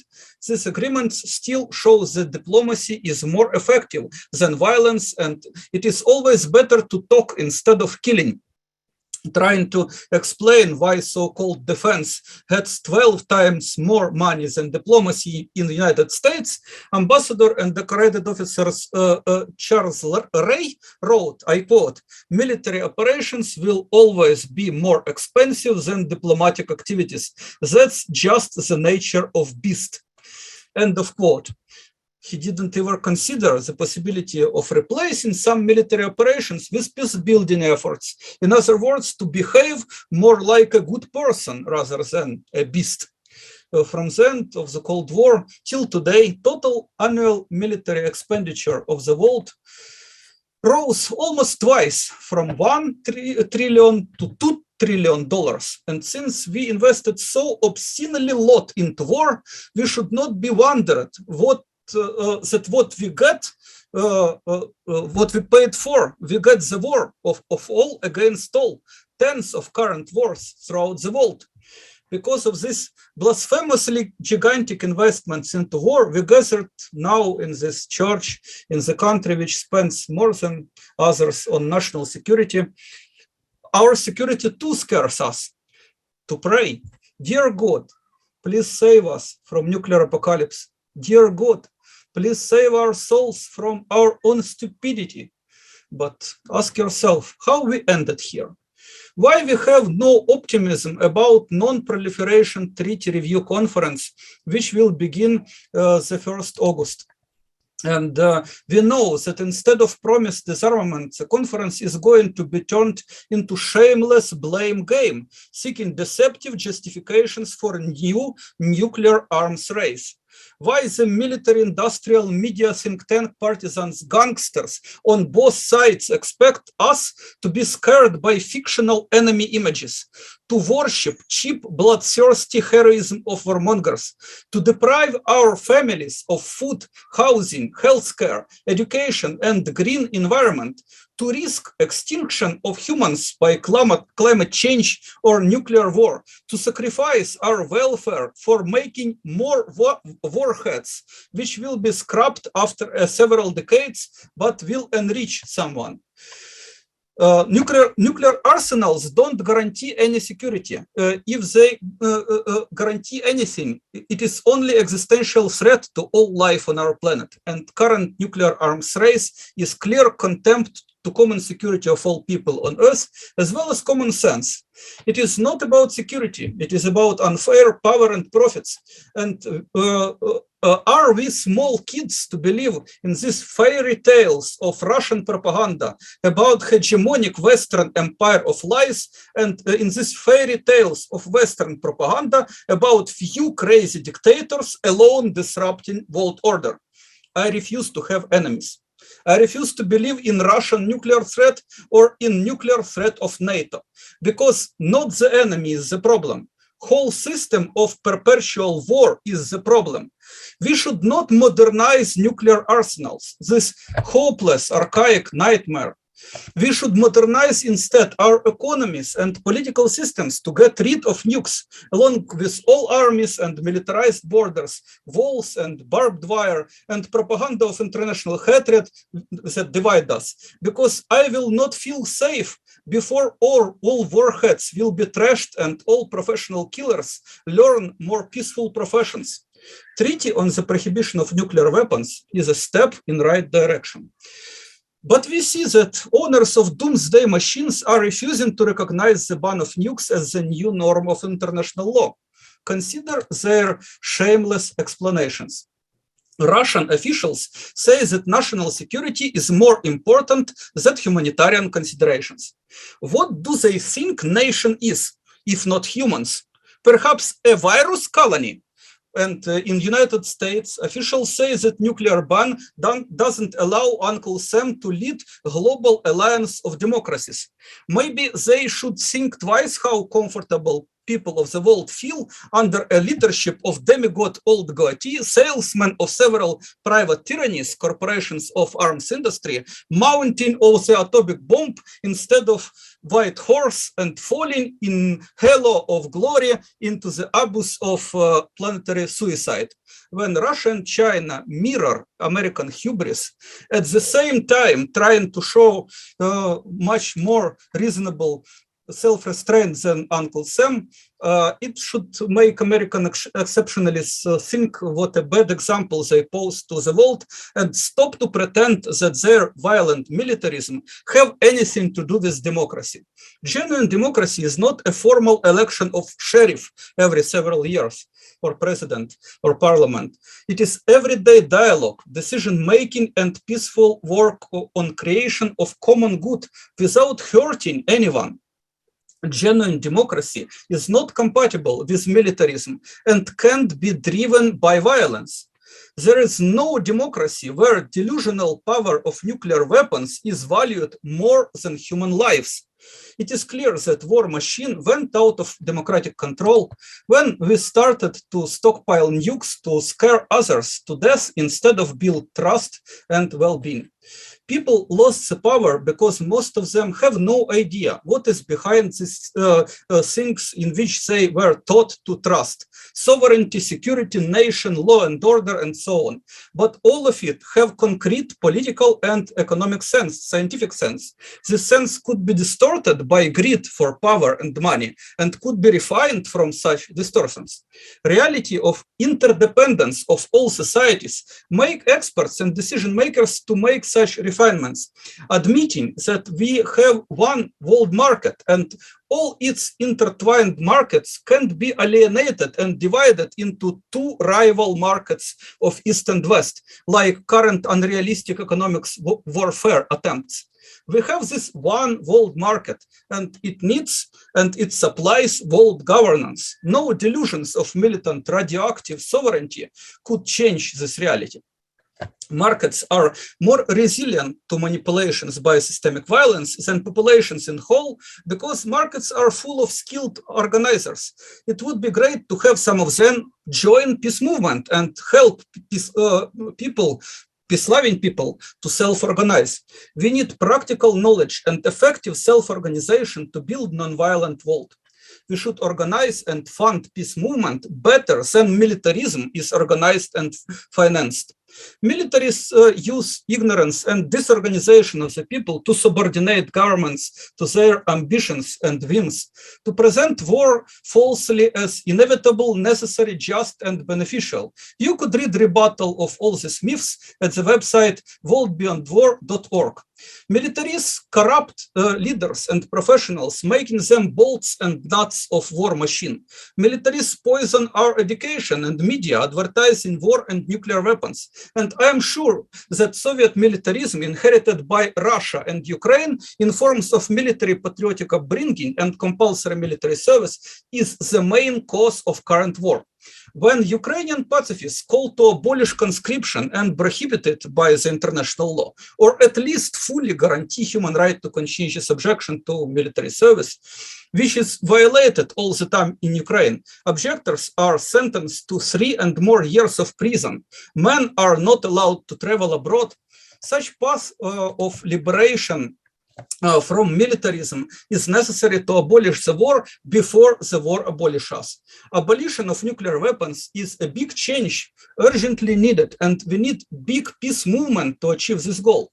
Civil society should actively advocate nuclear ban, protest against nuclear arms race, support measures of Vienna Action Plan adopted in June at the first meeting of states parties to the nuclear ban treaty.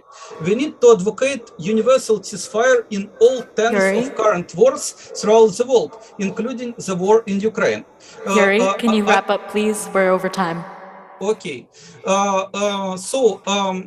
omnipresent human rights movements and peace movements done a great job together in 1980s, 1990s, successfully pressing governments for peace talks and nuclear disarmament. And now when the war machine went out of democratic control, it is on us, peace-loving people in the world, lies a great responsibility to stop this madness. We should stop the war machine. We should act now, telling the truth loudly, shifting blame from deceptive enemy images to the political and economic system of nuclear militarism. In words of Martin Luther King, we can achieve justice without violence. Let's abolish nukes, let's stop the war in Ukraine and all ongoing wars, and let's build peace on earth together. Thank you so much, Yuri.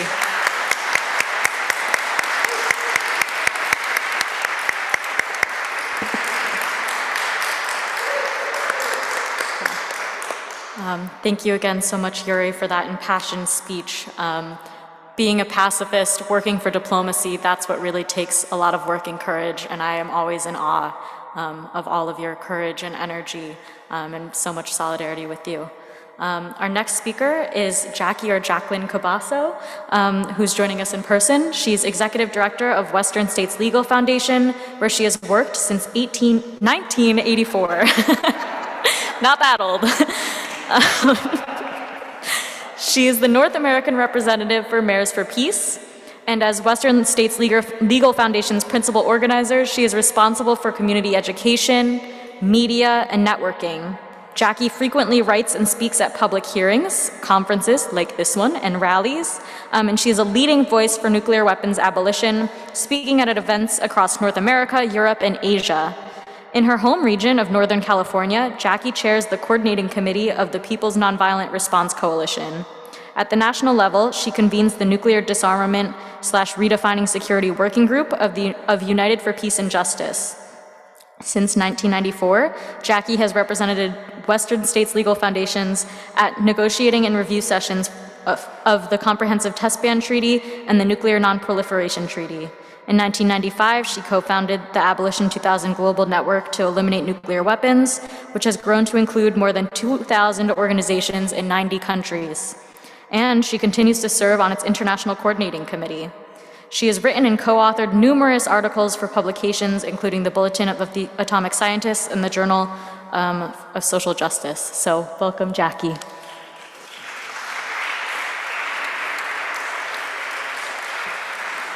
Thank you. It only feels like I've been doing this since the 1800s. It's a great honor to follow Oleg and Yuri. I'm beginning with a quote. The world stands at a crossroads, faced with a choice between an existence based on confrontation and aggression, or one to be rooted in a transformative peace agenda and common security. In 2022, humanity faces the existential threats of nuclear war, climate change, and pandemics. This is compounded by a toxic mix of inequality, extremism, nationalism, gender violence, and shrinking democratic space, end quote.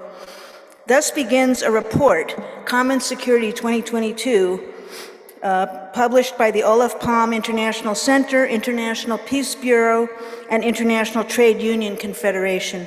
It continues, quote, how humanity responds to these threats will decide our very survival, end quote.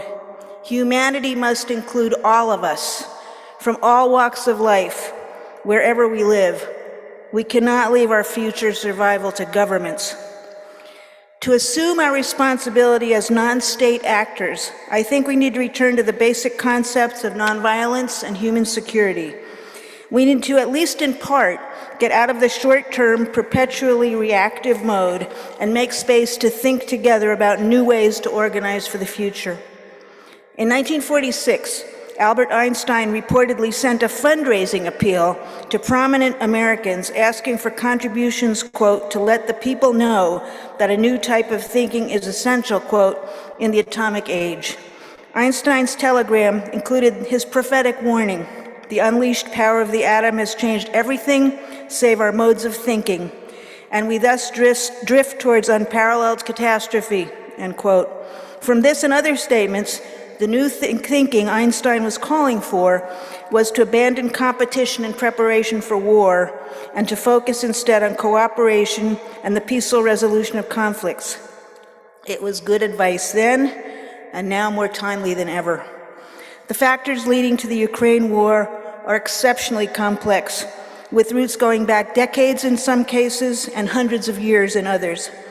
I'm sure we're all in agreement with the U.S. Conference of Mayors, which in June of this year adopted a resolution submitted by U.S. members of Mayors for Peace, quote, calling on the President and Congress to exercise restraint in U.S. military engagement in Ukraine while maximizing diplomatic efforts to end the war as soon as possible by working with Ukraine and Russia to reach an immediate ceasefire and negotiate with mutual concessions in conformity with the United Nations Charter, knowing that the risks of wider war grow the longer the war continues, end quote.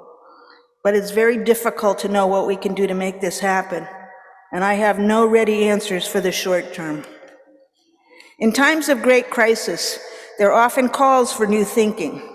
With Russia's illegal war of aggression on Ukraine, which could eventually draw the militaries of the US, its NATO allies, and Russia into direct conflict, exacerbated by Russia's repeated threats to use nuclear weapons, the specter of nuclear war has risen to the highest level since the 1962 Cuban Missile Crisis. Other festering nuclear flashpoints include Taiwan, the Korean Peninsula, and South Asia. With the existential threats of nuclear war and climate crisis, rising authoritarian nationalisms, and democracy under attack around the world, we're in a civilizational emergency. It seems clear to me that new thinking is not only an order, but an imperative. To be concrete, as Robert Goldston, a professor at Princeton University, wrote in the Bulletin of the Atomic Scientists, quote, the US policy goal the day after the war in Ukraine ends should be to assure that the circumstances that gave rise to that devastating war should never recur, end quote. This was the hope when the United Nations was founded in 1945. What if the governments of the most powerful states had enshrined the principles of the UN Charter in their national doctrines and had based their foreign policies on nonviolence, cooperation, and common security, and their domestic policies on economic, racial, gender, ethnic, religious, and age equity. This should be our goal. While nuclear weapons represent the ultimate form of violence, Coretta Scott King, the widow of Dr. Martin Luther King Jr., and a founder of the Committee for a Sane Nuclear Policy, just months after her husband's assassination, powerfully illuminated the thread of violence that runs between U.S., not only U.S., foreign and domestic policies. Quote, "I must remind you that starving a child is violence, neglecting school children is violence, punishing a mother and her family is violence, discrimination against a working man is violence, ghetto housing is violence, ignoring medical need is violence, contempt for poverty is violence." But understanding that the violence in our society runs both ways, as early as 1959, Dr. King, better known for his championship of civil rights, in an address to the War Resisters League declared, quote, "No sane person can afford to work for social justice within the nation unless he simultaneously resists war and clearly declares himself for nonviolence in international relations," end quote. It's all connected. Before I wrap up, I want to challenge the concept of national security that is drummed into our heads 24/7 by our governments and the media. In a post-Cold War presentation to NGOs, Dr. Mahbub-ul-Haq, head of the United Nations Development Program, spoke eloquently of the need for a fundamental transformation in the concept of security, which he described as, quote, "the security of people, not just of territory, the security of individuals, not just of nations, security through development, not through arms, security of all the people everywhere, in their homes, in their jobs, in their streets, in their communities, and in their environment," end quote. This new interpretation, he explained, requires us to regard human security as, quote, "universal, global, and indivisible." In other words, it applies equally to all people everywhere and supersedes the notion of national security enforced by military power, in some cases, overwhelming military power. It seems to me that the concepts of nonviolence, common security among nations, and human security are complementary and indivisible.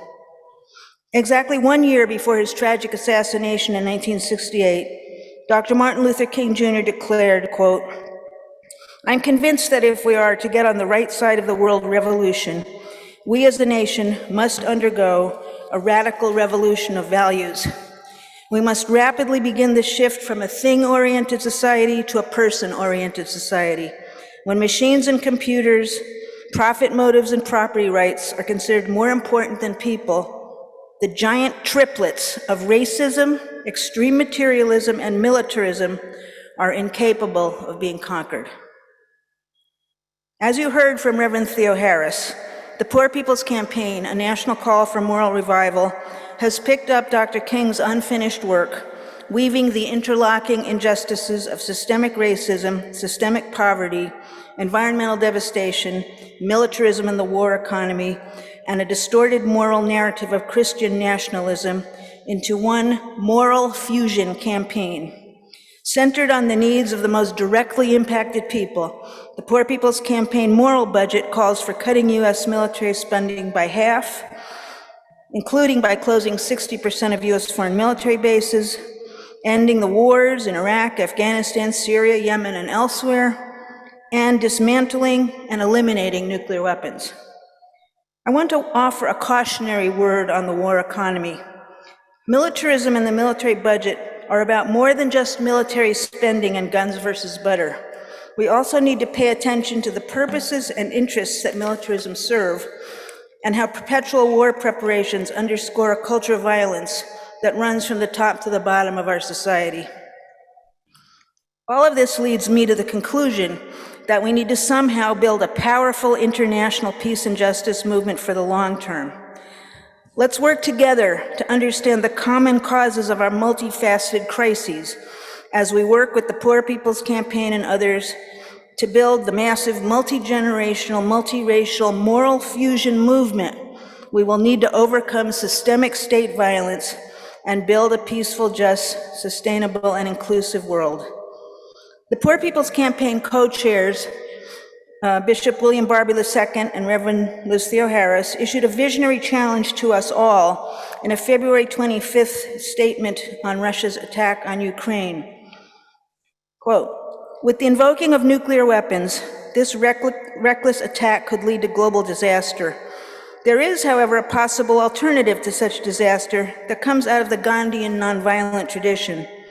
Autocrats fear one thing, and that is a sustained nonviolent mobilization of people. That's why they work so hard to go to war quickly. They don't want to allow such mobilizations to grow and use every means to divide and squash them. We stand with the people of Russia, who immediately took to the streets at great personal risk to nonviolently protest this war. We stand with the people of Ukraine, who have been resisting the drive to war and nuclear annihilation. We must pose the question, what if those of us who stand for peace around the world refuse to cooperate with evil? Millions of people, fathers, mothers, grandparents, children, could nonviolently lock arms and build a nonviolent movement for peace, justice, and democracy. Could it be that Ukraine is the Edmund Pettus Bridge of today, where everyone could come together in the open and defeat the autocracy's power with their bodies and their courage to build a worldwide moral stance?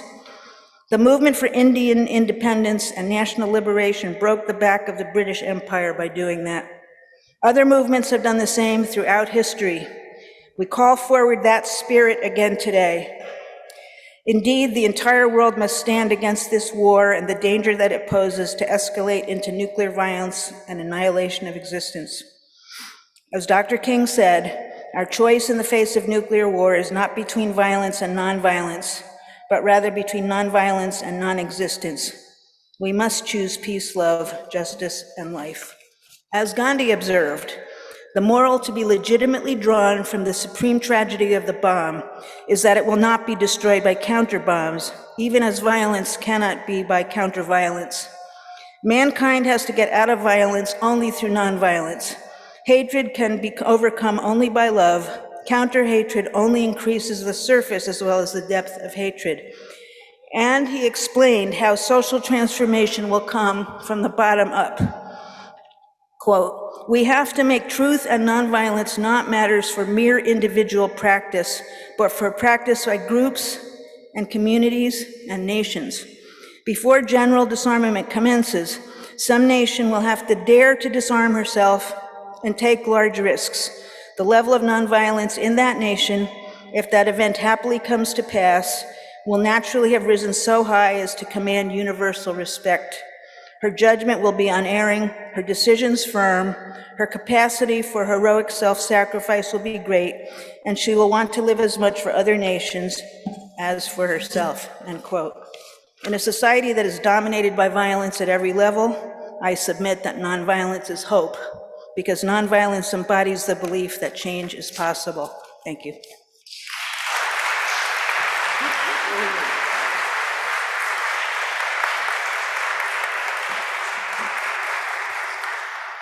Thank you, Jackie. What I'm about to say, when I was young, if I heard someone my age saying it, I would think it was just sort of a cliche. But now that I'm older, I understand its truth in a fundamental way. So I want to thank Jackie for her talk. And as she was speaking, I was looking out at the younger people here in the audience and appreciating that Jackie's words will help to frame the movements that you build. I mean, we're not here just for the day. I mean, we're here for the organizing in the coming days, weeks, months, and I'm sorry to say years. You know, the young people ultimately are the fire of a movement. It's a longer term. If we get through the current crises at the moment, which are intense, it's going to be a longer struggle that you're going to be a part of. And so just to appreciate that.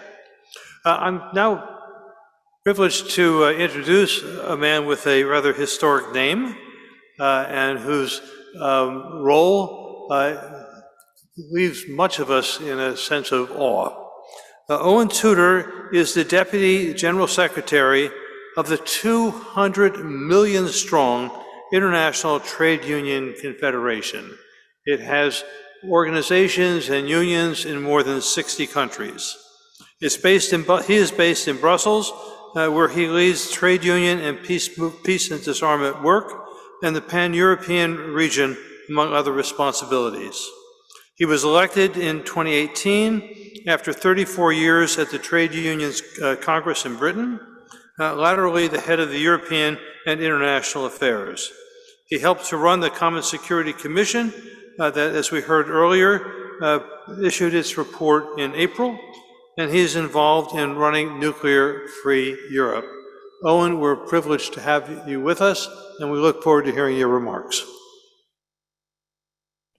Well, thanks enormously for that, and apologies, I should say, for those of you who've seen earlier versions of the agenda, that I am not Sharon Burrow. I am in awe of the previous speakers in this session. I don't know how to follow Oleg and Yuri and Jackie, but one of the things that their eloquence does mean is that I can perhaps be briefer than I normally am.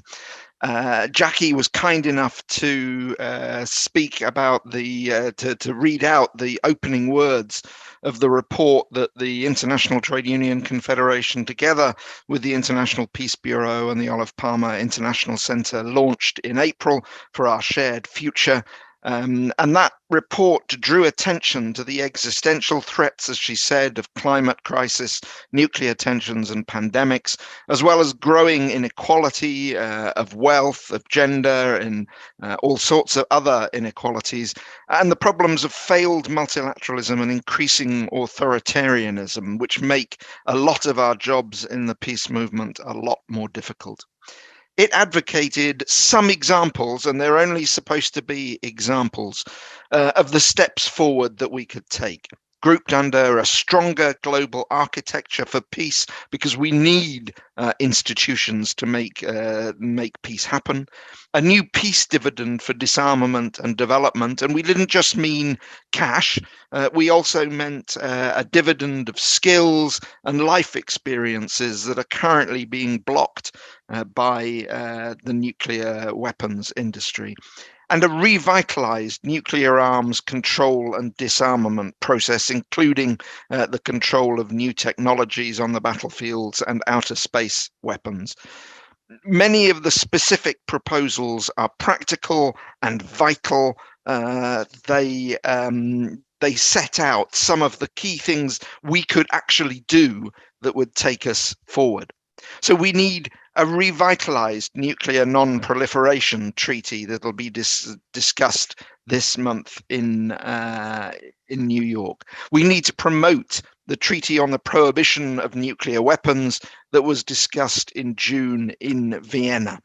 And we need peace with justice in Ukraine and all the other conflict areas around the world, with stronger nuclear-free regional bodies in more parts of the world.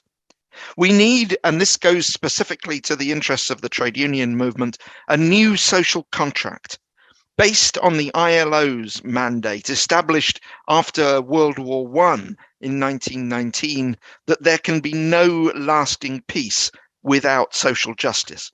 We would add, you can't have social justice without peace. We need to stop spending so much on bombs. Weapons should be replaced by wind farms based on good jobs, skilled jobs for people in the arms industry. Just as examples from the global trade union movement, our Japanese trade unions stress the need coming up on August 9th, August 6th and August 9th for no more Nagasaki's, no more Hiroshimas. Our Ukrainian trade unions want peace and social justice in an independent, democratic Ukraine. Our trade unions in the Horn of Africa want peace with growth, no to poverty, no to hunger, no to dictatorship. And our trade unions in Colombia want to replace the internal war that's been going on with social justice under a new government, only elected because of the peace process, flawed though it was. Peace is the basis for common security, social justice, and liberty. The ITUC's 200 million members worldwide are committed to working with the peace movement to achieve those ends. And if I can end on a positive note by quoting the final words of the call to action of the Common Security Commission, the threat of war and its consequences have not diminished over the years, but political will, people power, and a collective attitude can lead to change. There is still time to be innovative and ambitious in reframing security and reimagining our world. Thank you very much.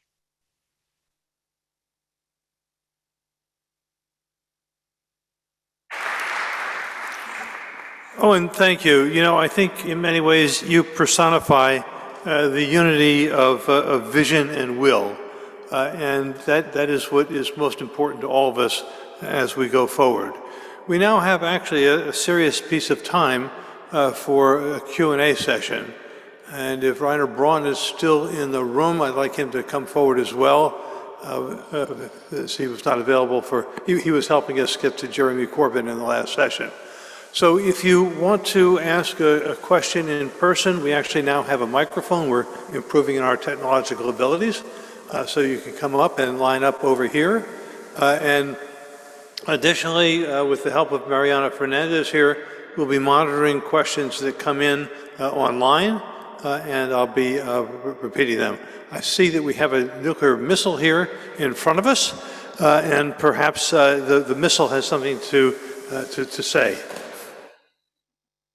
That Russia would transfer nuclear-capable missiles to Belarus, supposedly to mirror these US nuclear weapons in Western Europe and Turkey. In a fine proposal, I would suggest, from Nobel Peace Prize winner Oscar Arias and a colleague Jonathan Granhoff. Arias was a president of Costa Rica. Mr. Granhoff is president of the Global Security Institute. On July 19th, they proposed in the Hill daily paper in Washington that in order to bring sides to dialogue for negotiations in Ukraine will require a dramatic gesture. And he proposed with Granhoff that NATO plan and prepare the withdrawal of these US nuclear weapons from Europe and Turkey preliminary to negotiations. The suggestion is that such a proposal would get Mr. Putin's attention and might bring him to the negotiating table. The idea that Arias proposes that withdrawal of these weapons, which has been advocated for 40 years by the people in Germany and Western Europe, would commence once the successful peace negotiations had been resolved. So I'd just like to bring people's attention to this July 19th proposal from the Hill, and maybe it's something we can help promote. In particular, our wonderful German delegation of young people from Germany, 10 Germans here who might possibly get a meeting with the foreign minister, who might be very much interested in this proposal from Mr. Arias. Thank you.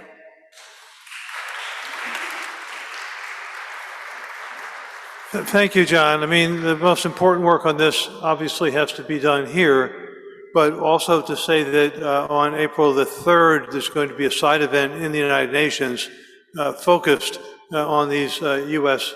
Nuclear weapons being not only deployed, but the people with increased potency and danger in Europe as well. So if you're going to be in the United Nations on April 3rd, and no other people are going to be there, diplomats and others, drag them into that session in the NGO room.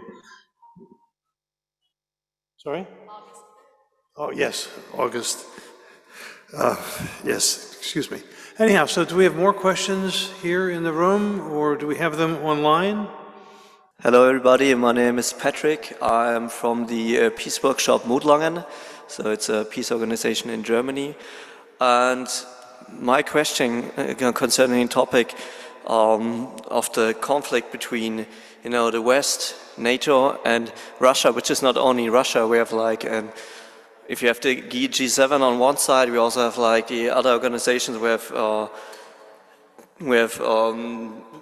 Brazil that is already supporting more the Russian side. We have India, we have China. So we are seeing a world, to me it's a danger that the world is going to split up at the moment. How can we try to reverse this and build up trust? Because to me somehow nuclear weapons and weapons in general are more like not a disease, but a symptom of the disease. And the disease is fear of destruction, fear of the unknown, fear of the other person. How can we like try to come together, like in a practical approach? So I wonder if Jackie wants to take the first go at that, and then maybe Oleg and Yuri I mean, any of our speakers, Owen as well.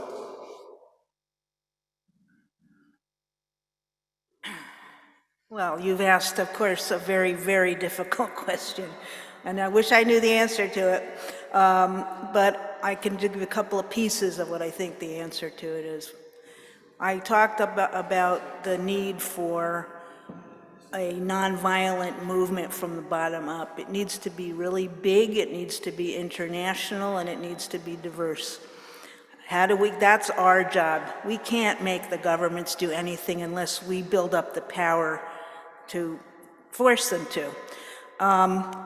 That's not to say there's nothing the governments can do, and it would be very helpful to point them in the right direction. I think the Common Security Report that Owen and I referred to has some recommendations which people who have relations with their governments could be bringing to their governments.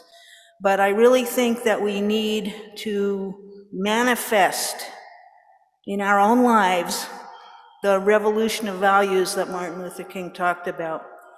And we need to manifest them in such a way that we're able to accomplish the vision that Gandhi has spelled out, which is that nonviolence must become a practice not only for communities and localities, but it has to raise up to the national governments. So again, pretty abstract, but that's the best I can do.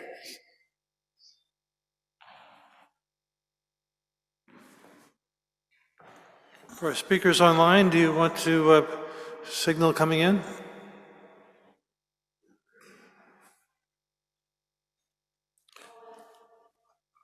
Okay, Owen, thank you.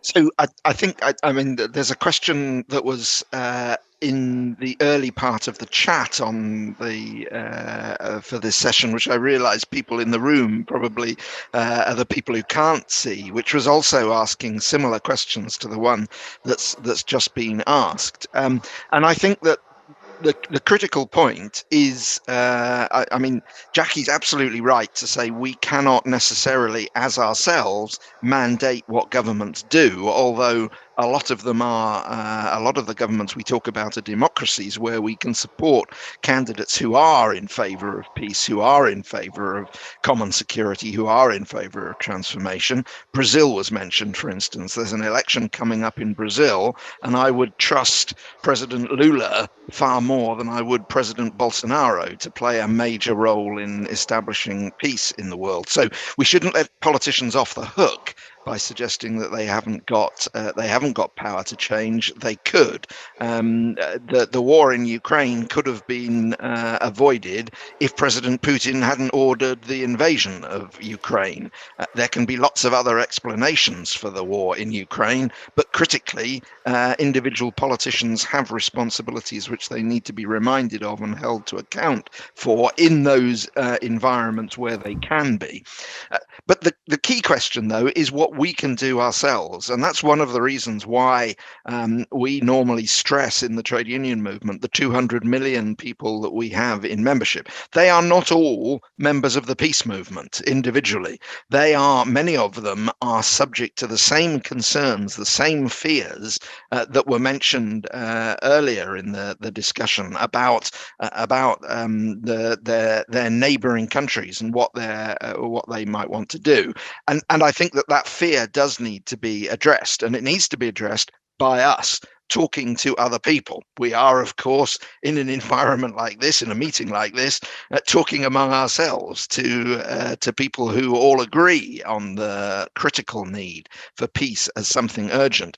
But we need to go out from these meetings and talk to people who don't necessarily agree with us and try and address their concerns. For the trade union movement, a lot of those concerns are in particular about jobs in the nuclear weapons industry, because a lot of our members are involved, are implicated in that, in the same way as trade union members have been implicated in tobacco and in other great problems that we've needed to address over the years. And I'm not suggesting that we have yet finally addressed them, but we need to go and talk to those people who disagree with us at the moment or who aren't convinced, and we need to get them on board and deal with their concerns so that they can join us in putting pressure on the politicians to make sure they act to address the problems of nuclear weapons. Thank you, Owen. Your speaking reminds me that back in the 1980s, the Machinists Union here in the United States had an absolutely prophetic leader, Bill Whippesinger, who really pushed for economic conversion in the military industry. And I think we need to be finding ways to kind of draw on his work and work at that time in doing our outreach to organize labor. The next question here is for Oleg and... Great. Jeremy, you're back on. Thanks, Joseph. Thanks very much. Just very briefly, to follow the very interesting answer that Owen just gave to the issue that's been raised, and it is about arms conversion, it is about environmental sustainability at the same time. I was very keen to push in the UK the concept of the Green Industrial Revolution, not that different from the Green New Deal, which many in the Democrats in the USA were pushing, which is that you have a high degree of public investment to protect jobs in what are basically polluting industries, while you convert those industries into something far more sustainable. The same principle must apply to arms conversion and production for social and peaceful good, rather than weapons of mass destruction, which is what happens so much of at the present time. You cannot say to those working in polluting industries any more than any others that they are the problem or the enemy. They're not. They're people who are working and who've got a job. What we have to do is run an economy in such a way that the skills, and they are brilliant skills they've got, are used for much better green energy generation, a much more sustainable lifestyle, and a much more sustainable industrial system. And I just think the peace movement as a whole has actually got to actively engage in this day by day, the whole time. We're not going to win arguments for environmental sustainability or peace merely by talking to each other and ourselves about it. It has to be done on a much wider, much more comprehensive way. And I think Owen is actually, particularly as somebody who's worked in the trade unions most of his life, fully understands, I think, the need for that kind of campaigning system and campaigning methods. So sorry to interrupt there, Joseph, but thanks very much.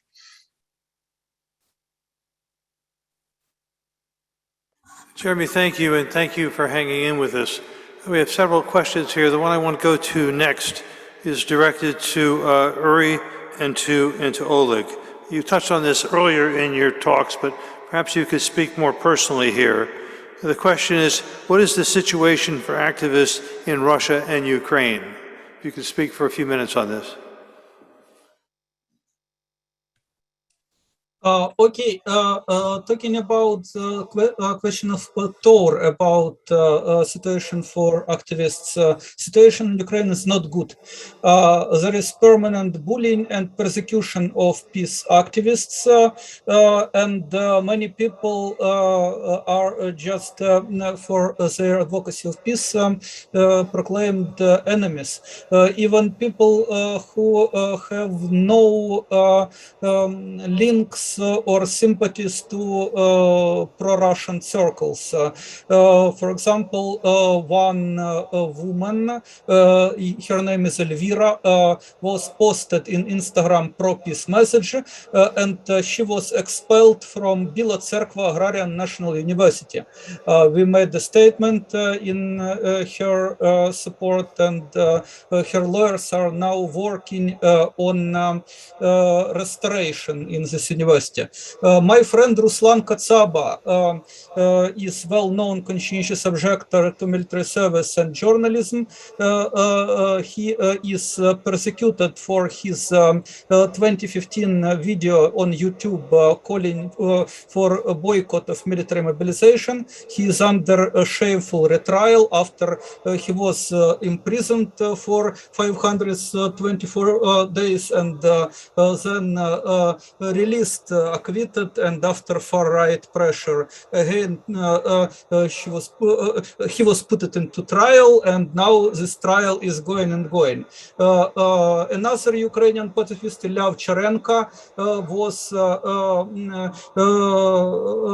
called to security service for his video advocating ceasefire. So we have this problem. Talking about question of Spencer, how to help peace movement in Ukraine, in Russia, on post-Soviet space, you know, three ways. First of all, tell the truth.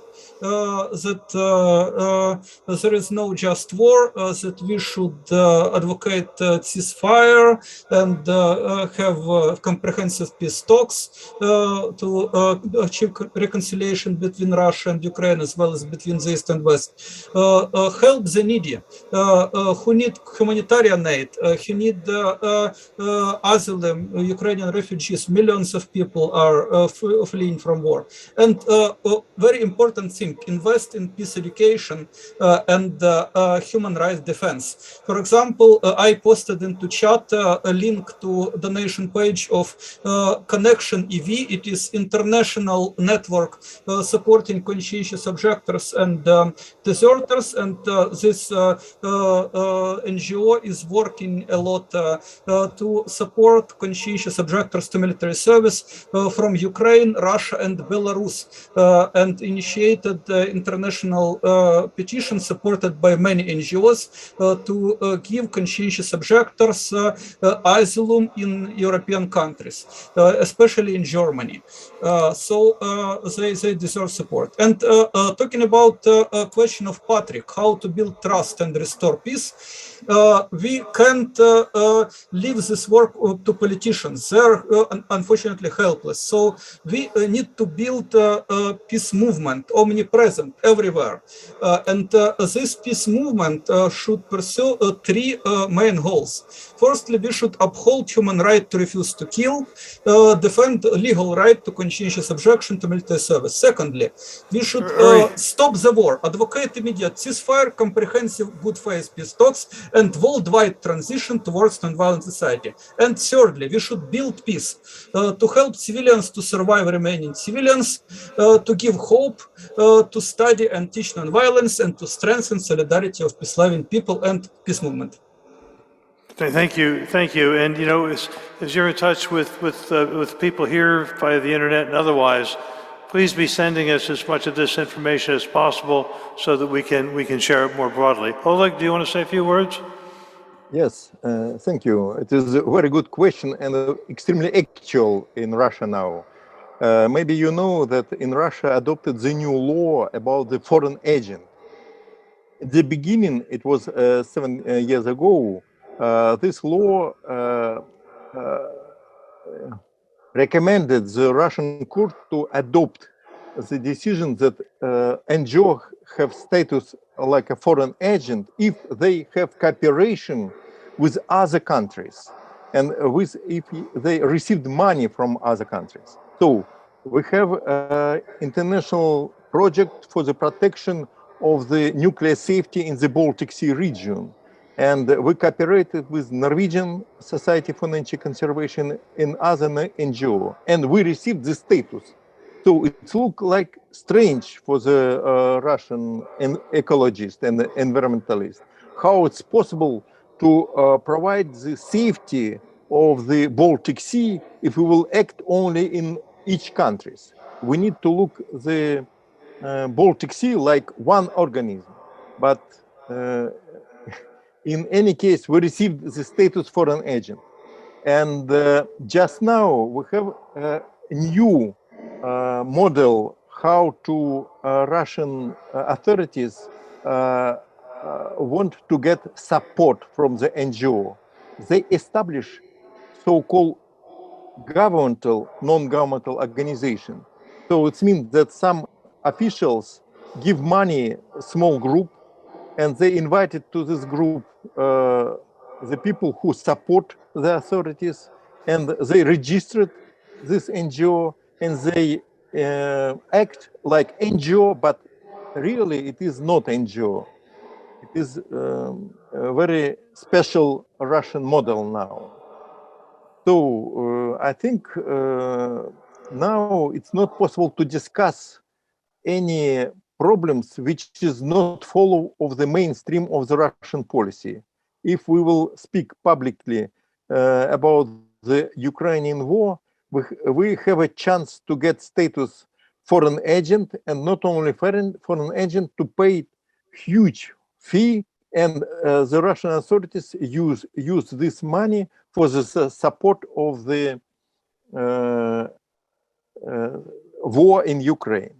So we now have extremely dangerous situation because the Russian authorities have no feedback from the civil society. It is absolutely isolated system. But we continue to act and to cooperate, and thank you, colleagues from Joseph, thank you for the invitation.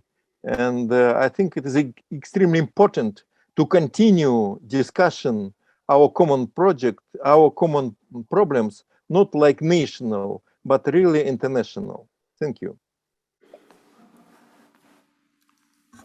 Oleg, thank you. And, you know, I've known you for a number of years, and I know what ultimately a modest person you are.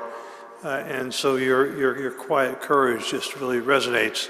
And I think all of us have a responsibility both to find ways to act in solidarity with you and Yuri, but also here in the United States, our democracy is very much under threat. And so, you know, your struggle is our struggle too. I see Miriam Kupker, who is really one of the leading German peace activists and anti-nuclear activists. You want to take the mic here. Hello? Yeah, it works, thank you. Even though I'm mainly working on nuclear weapons, I want to point out what is at stake if this war goes on just for people in the global south. And I also want to remember on the war in Iraq, when there were 500,000 or 500,000 children being murdered by the sanctions, and Madeleine Albright was being asked, you know, is this worth it? Is this worth it, the sanctions? And she was saying, yes, it is worth it. And now we are in the situation that the chief of the World Hunger Aid, Raphael Schneider, he's saying right now there are 44 million people in mostly Africa at stake because of the grains which can't leave the harbor from Ukraine, Odessa mainly. And yeah, we forget that the Ukraine and Russia, they provide 1/3 of the world grain, basically mostly because of the black soil for the global south. And it was also on the 14th of March 2022 that the UN General Secretary Antonio Guterres was saying, when this war goes on, this means actually that's going to be 1.7 billion people, 1/5 of the world population will be at stake when this goes on. So we really need to call to end the sanctions, in this case for ceasefire, and to negotiate, and there's no other option. Thank you. Thank you. You know, I know that the International Peace Bureau held a webinar which featured people from Africa, really highlighting and trying to send the word out about the danger and famine that they. I think the next question, I think I want to direct to Owen and maybe to Jeremy if he's still on. The question is that, just read it out here, following a Reiner Braun's estimate of 1 billion people suffering from hunger by next year due to sanctions, and I guess I would add the uncertainty of energy supplies in Europe. What is the danger that right-wing populist groups will seize on the resulting instability, and what can be done to head off that possibility?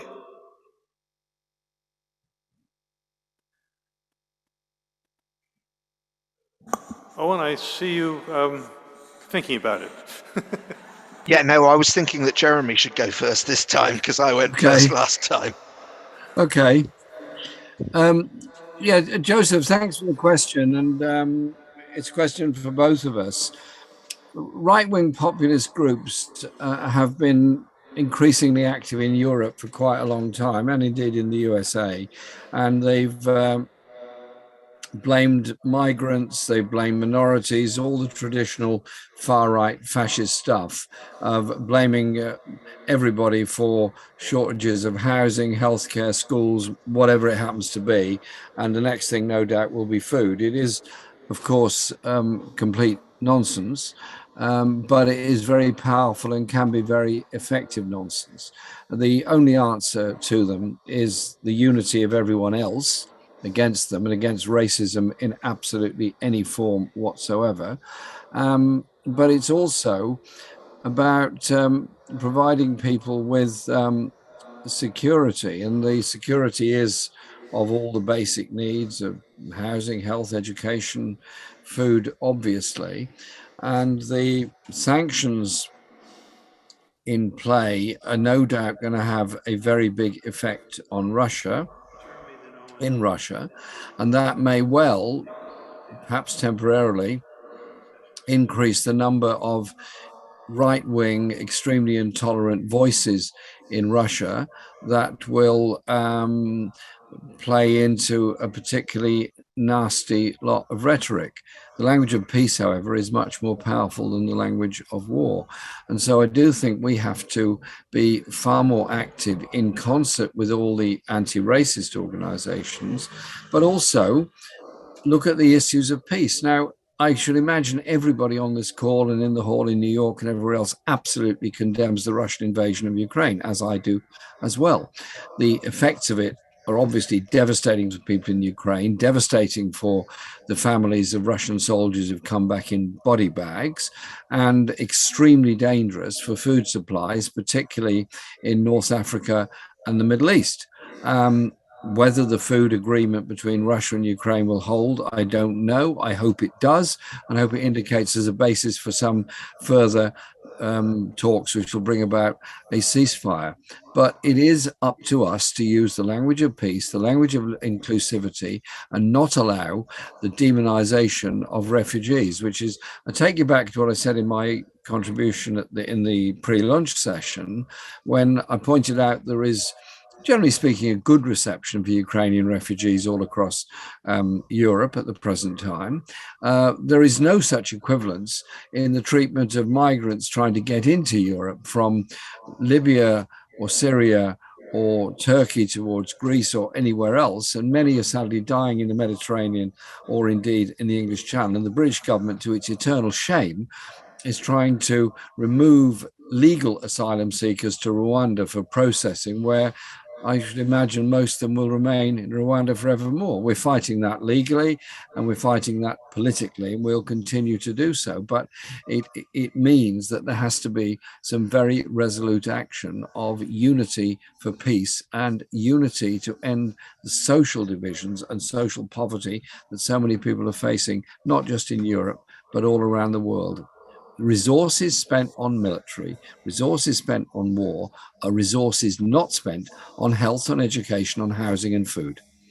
Jeremy, thank you. When we began, I talked about the need to integrate the issues that Peace and Planet has been doing. I'm seeing Reiner Braun wants to jump up here, so maybe Reiner, and then we'll give Owen the last word. I think it was me who mentioned this question in my lecture. You know, I absolutely agree with all what Jeremy and Owen was saying, but I think we should also a little bit self-critics. It's also a question of the weakness of the peace movement, the left and the trade unions. When there is an open space for right-wing politics and for right-wing propaganda, we have to ask, why is there space? And frankly speaking, I cannot see enough actions from the left saying now it's time to protest against this social tsunami which is coming for us. I cannot see the actions of the peace movement in many countries in Europe. You know, looking to my own country, the German trade union, German DGB, is having more or less a peace agreement with the government. And then it is clear that there is an open space for right-wing propaganda. And the same is for the peace movement. Where are the protests and the prepared actions from the peace movement against this social tsunami, which is deeply connected to war and to this arms race, which is taking every penny away from the social and give it to the military. So I think we also have to look a little bit to ourselves and think how we can do our activities and action better than we have done in the past. And then, with more actions from the trade unions, from the left, and from the peace movement, I'm quite sure that we can reduce the influence of the right-wing people all over the world.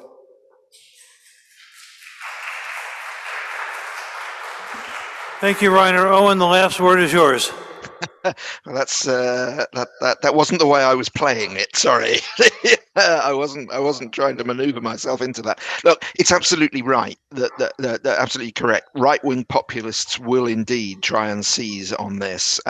If you look at Viktor Orban's absolutely disgraceful racist speech in the last week, that's just an example of what we're going to be facing, and we really need other democratic politicians to not try and chase the right-wing populists, as we have seen in some parts of the world in the past. We don't want to make compromises with those sorts of views.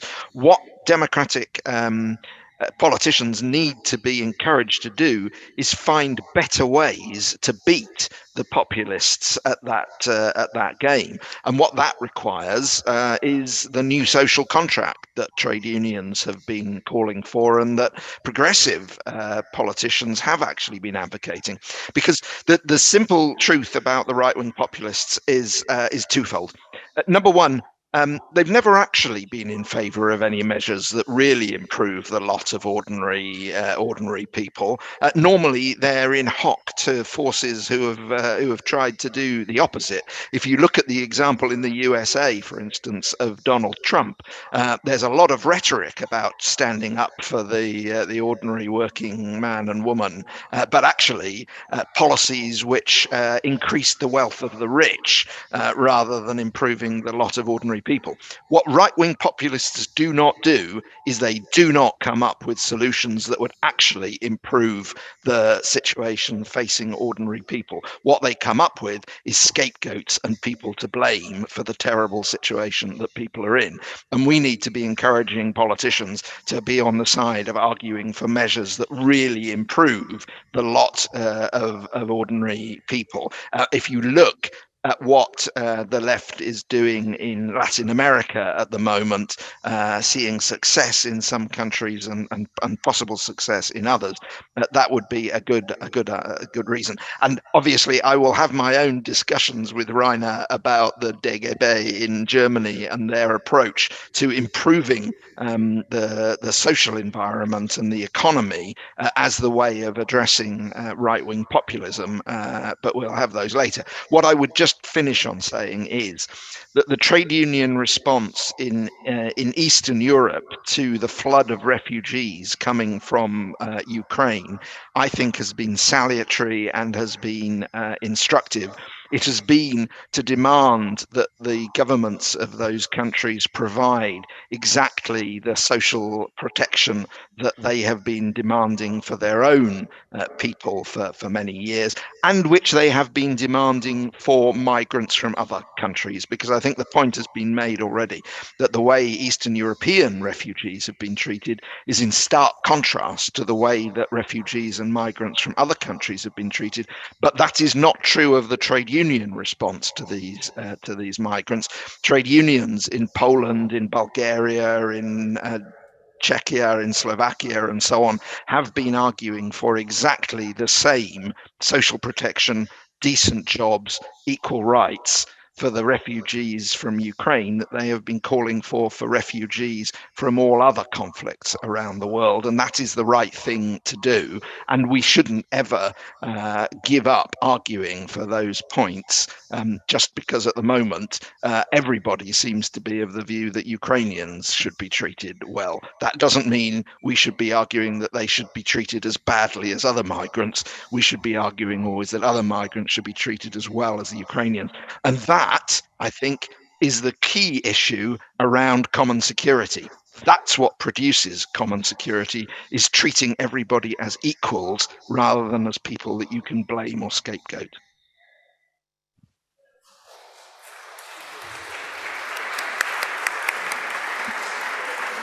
Thank you, Owen, and thank you to our panelists in session 2. This concludes that panel with Oleg, Yuri, Jackie, and Owen, and a special thank you to Jeremy and to Reiner for jumping in during the Q&A portion as well. So this next part is going to involve a scenery change, whether you're in person or online. We're going to have breakouts. So what that means if you are online is that Mariana should be posting in the chat about the 4 different breakout sessions. You will have to leave the current Zoom you are in and enter a separate Zoom for that breakout. If you're here in person, the breakout sessions are actually going to be in the basement of this church, in the different 4 corners of the room. So please listen carefully to the different options. Breakout number 1 is focused on the Ukraine war and the path ahead for peace and disarmament work. That's going to be a hybrid session led by Jackie and Andy Lichterman. So if you're here in person, look for Jackie 2 floors down. And if you're on Zoom, click on the first link that Mariana is going to post for breakout session number 1. The second session is going to be focused on global NATO expansions and moves into the Pacific, the new strategic concept in the largest Pacific naval war, about RIMPAC and NATO ships. And that one will be led by Steph, who is wearing some very fun pants. So look for Steph if that is the breakout session that you're looking for, or click on the second breakout link that Mariana is putting in the chat. The third session will be about addressing the twin existential threats of nuclear weapons and climate change in the Pacific and the positive obligations of the TPNW. That will be led by Christian, I believe, who is in the back there. So Christian, wave. If that is the session you were trying to go to, find Christian 2 floors down, or click on the third link that will be in the chat. And then the fourth option is going to be just facilitated breakout discussions among fellow attendees, either online or in person. So if you are not in one of the other 3 corners of the room, be in that corner, and there are volunteer facilitators that will kind of help you organize and drive that conversation. And that will be the 4th link in the Zoom chat. Who? Oh, okay, so follow John LaForge, who is running that. So I hope that made sense. I hope that's clear. Again, if you're on Zoom, you will have to exit the webinar Zoom to go to your breakout sessions, and then actually come back after your breakout session is done. So you have to re-click on this webinar Zoom link. If you're here in the room, please come back up to the sanctuary afterwards, and we do have a really wonderful third panel, so I hope that we won't lose anyone in the shuffle here. But looking forward to having great discussions in these breakouts.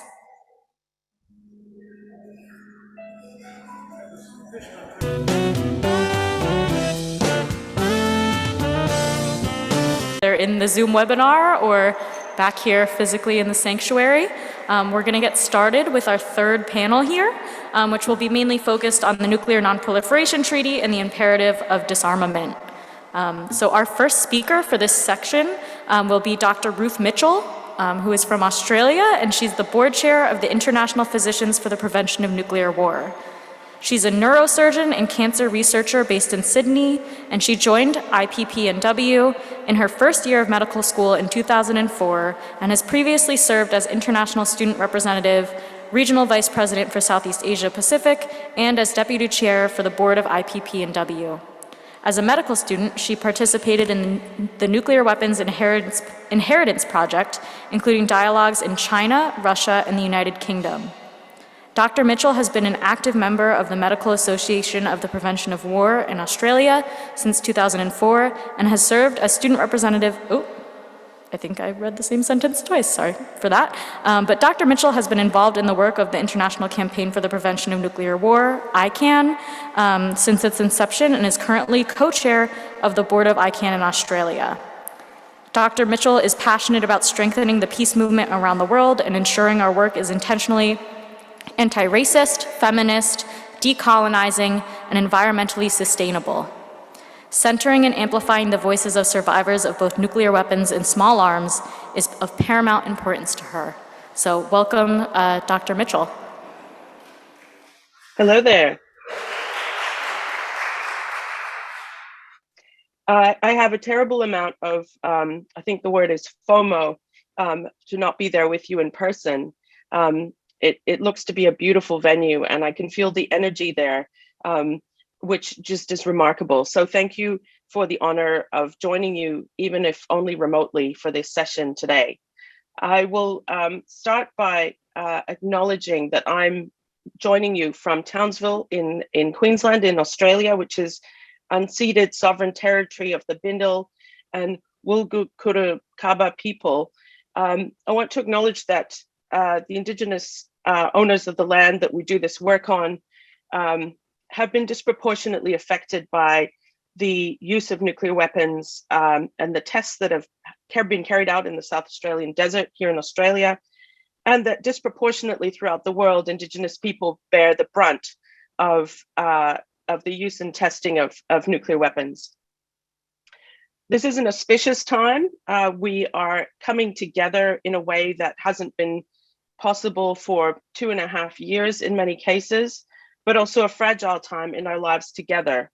And in regard to the greatest threats that we face, coming from IPPNW, I have a heritage of over 40 years during which our organization, the International Physicians for the Prevention of Nuclear War, has been offering a prescription for survival in the face of the most prescient, the most awful of the existential threats that we face. In the face of nuclear weapons, the only solution is abolition, and that's been our prescription for some time. But at this point in history, we can add to that that prescription a bit of perspective, because I think the last 2.5 years have helped those of us who work in healthcare to understand just how fragile the fabric of our society really is, and also how tenuous our ability to continue to provide care. So for example, over the last 2.5 years of this COVID pandemic, we've experienced the overwhelming of our health systems. In my profession, in neurosurgery, we see elective waiting lists blow out.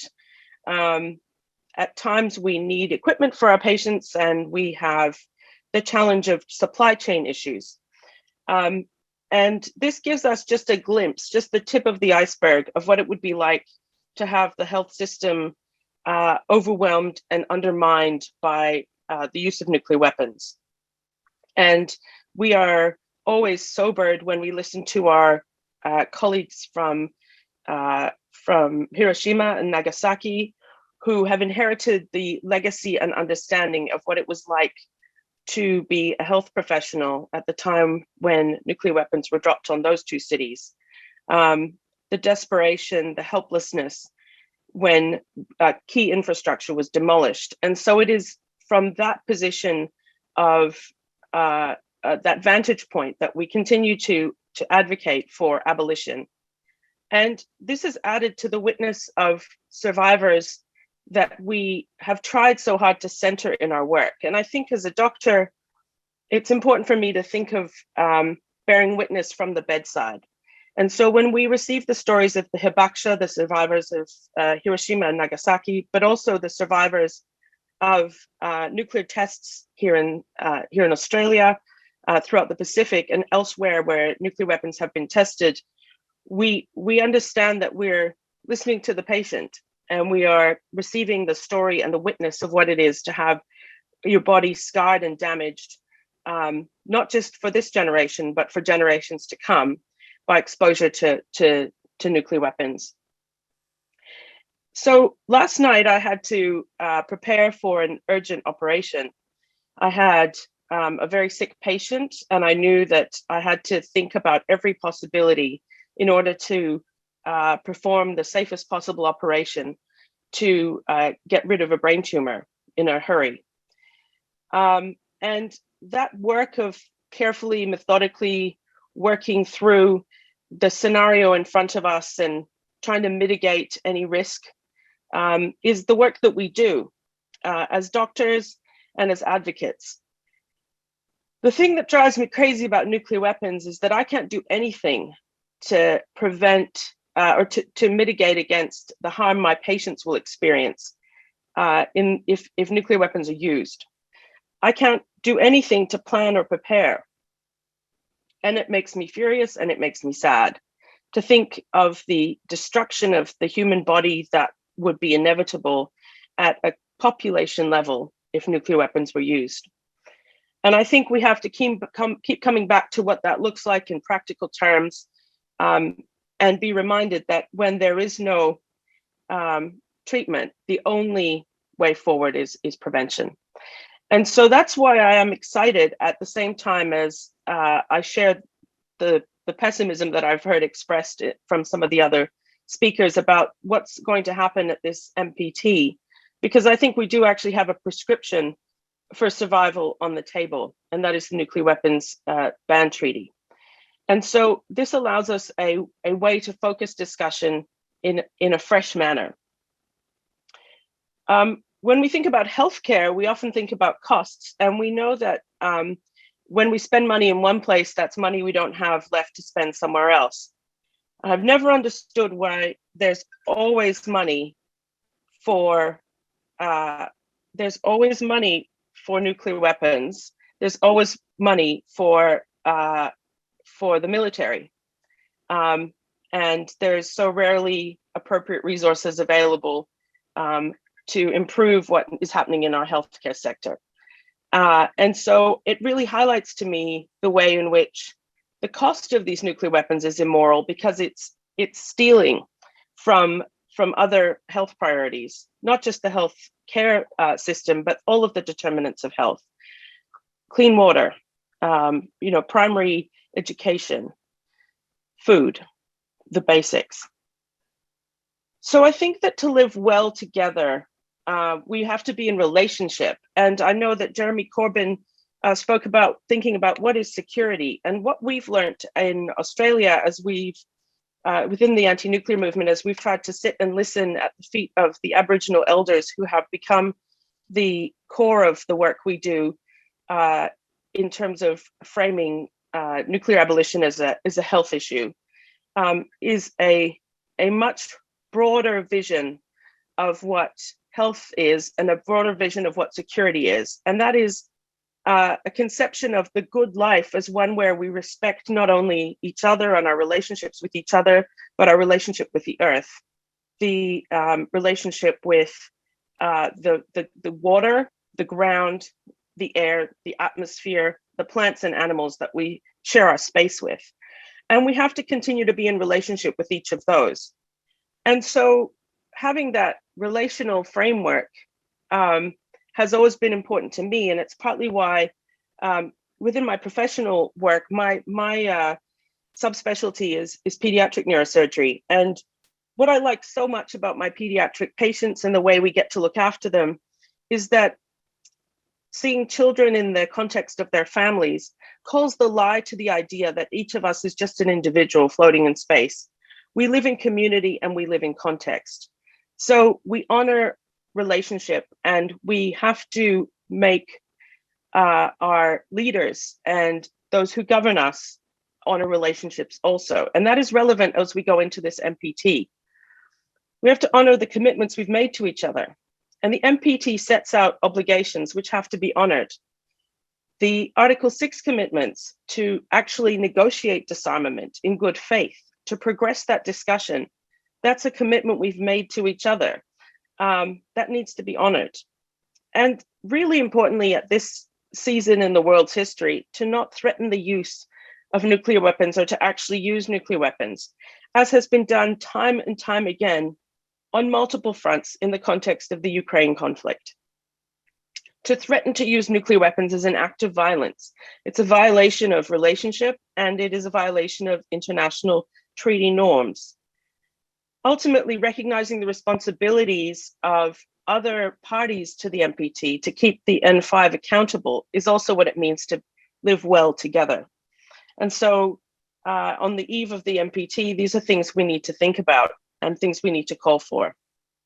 And finally, I want to address, and it's been raised by some of the other speakers already, the AUKUS agreement. And speaking from an Australian perspective, and also as a board member of ICANN Australia, I mean, I can't put this strongly enough. This is a terrible idea. This is a recipe for disaster. This is a prescription for panic, and really, it's a terribly unhelpful intervention. And you know, it came about in the context of a government that was losing power as a ploy to win an election, which that government then lost here in Australia. And yet, for some reason, we see the new government seemingly sort of moving forward with this agreement, which is egregious and has to be decried at every level. And indeed, it has been. We've heard strong expressions of discomfort about this from the Malaysian government. And Indonesia has just submitted a working paper to the RevCon expressing significant concern. The concerns raised is that this complicates safeguard mechanisms and runs counter to the spirit of the MPT. And so these really serious concerns that Indonesia has raised have to be dealt with, so we can be in good relationships with our neighbors in the Pacific. And the most important thing for me personally is that our neighbors in the Pacific feel abandoned by the Australian move towards militarization and indeed nuclearization by stealth in our region. We have good neighbors in the region. Aotearoa, New Zealand, are staunchly anti-nuclear, have a minister for disarmament, and continue to find new ways to be as nuclear-free as humanly possible, and to encourage that throughout the world. And here we are agreeing to let our ports have highly enriched uranium in them, making them into potential targets. So I think that in the spirit of the MPT and in the spirit of certainly the nuclear weapons ban, this new development is not to be welcomed, and I really want to speak out against that. So I thank you so much for the honor and the privilege of being with you, even if only virtually. And I just want to encourage each of you to continue in the work that you do, and to remember that however rocky the road, we don't do it alone. So thank you very much.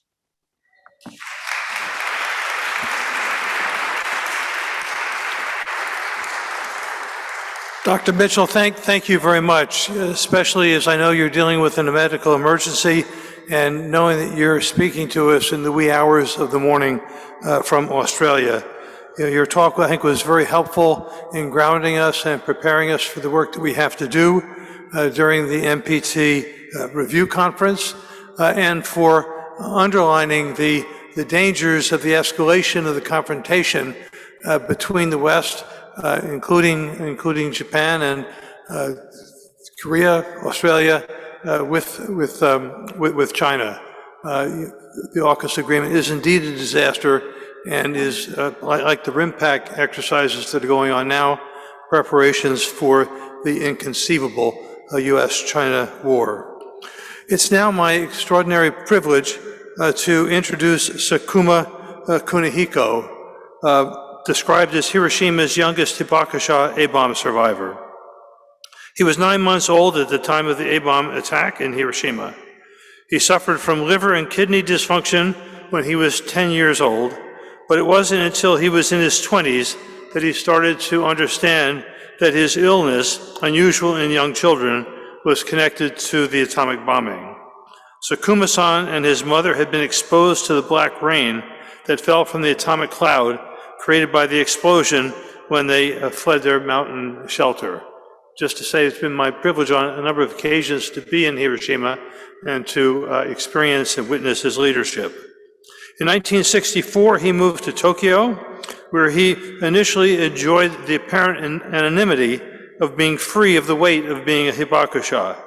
He recounts going to meet the family of a woman he was seeing. The woman's mother was upset that the woman would even consider becoming involved with a man from Hiroshima. The experience of such prejudice, which is not unusual in terms of what hibakusha experience, was enough to make him give up on Tokyo and move back to Hiroshima, where he worked with Mitsubishi Heavy Industries. Sakuma-san became the director of Hiroshima Hidankyo in 2015, and he has made regular trips overseas as a hibakusha representative to share the horrific reality of the A-bombing in pursuit of the elimination of nuclear weapons. And of course, we need to understand that as horrible and devastating as the Hiroshima and Nagasaki A-bombs were, they are small compared to the devastating impacts of strategic nuclear weapons today. I should say that Hidankyo is the nationwide Japan Confederation of A and H bomb sufferers organizations, which has been repeatedly nominated for the Nobel Peace Prize for its leading roles in pressing Japan and other nations to commit to take action for nuclear weapons abolition, as well as for advocating for the medical and other rights of hibakusha. In his role as director of Hiroshima Hidankyo, Sakuma-san has been widely quoted in the international press, including our own New York Times here in the United States. Yayoi Tsuchida, the Associate General Secretary of Gensukyo, the Japan Council Against A&H Bombs, will be interpreting for Sakuma-san, and basically they'll be speaking alternately. So thank you very much, and please take this stand.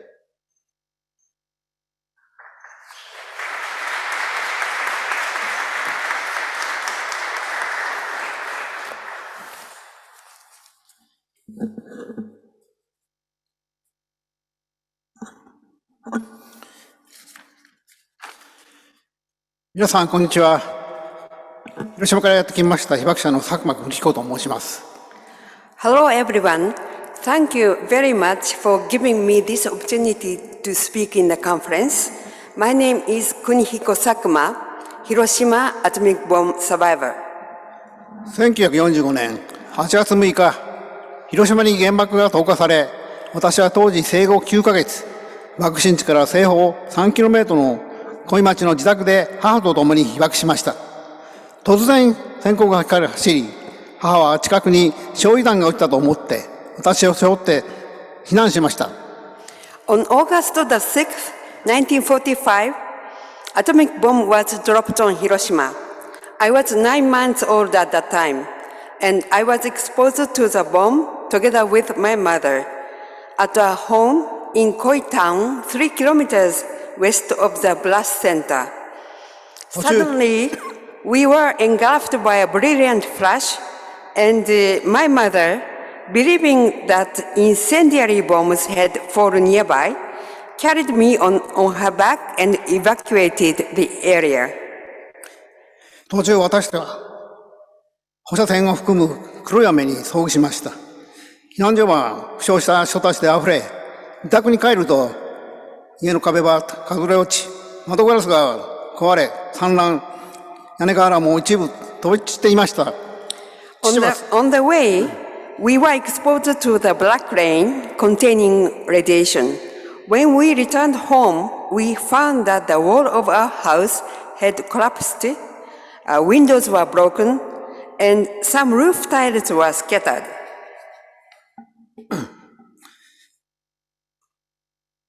当時、広島の人口は135万人、その年の末までに14万人前後の方々が亡くなりました。かろうじて生き残った人々も、さまざまな後遺症に苦しみ、今でも影響は続いています。My father had already gone to work and was caught by the bomb at his workplace. The explosion of a single bomb in the form of blast, heat rays, and radiation devastated the city instantly.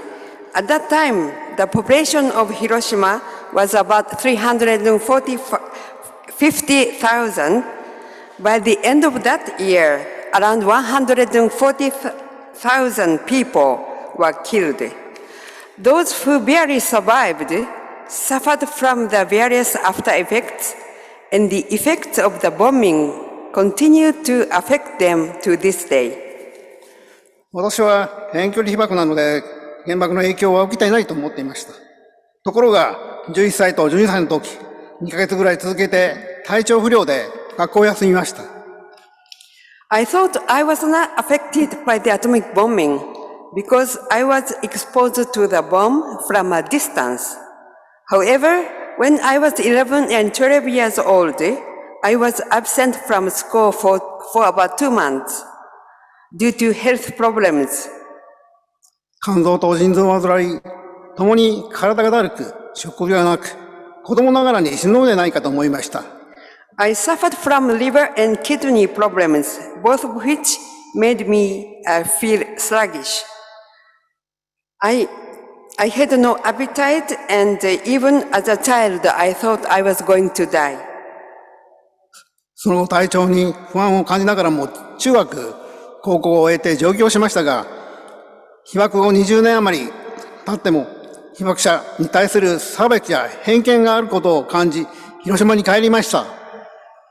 I felt uneasy about my health, but I moved to Tokyo after finishing high school.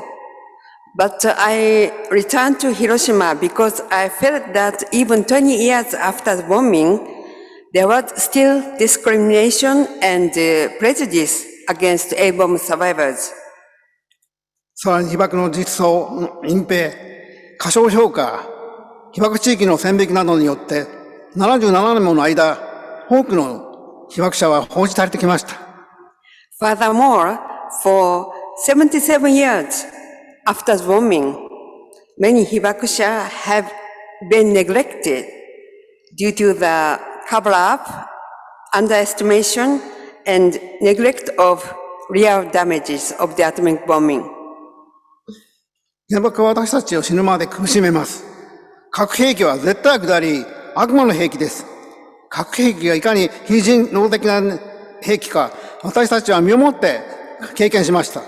このような悲劇を世界のどこに繰り返してもなりません。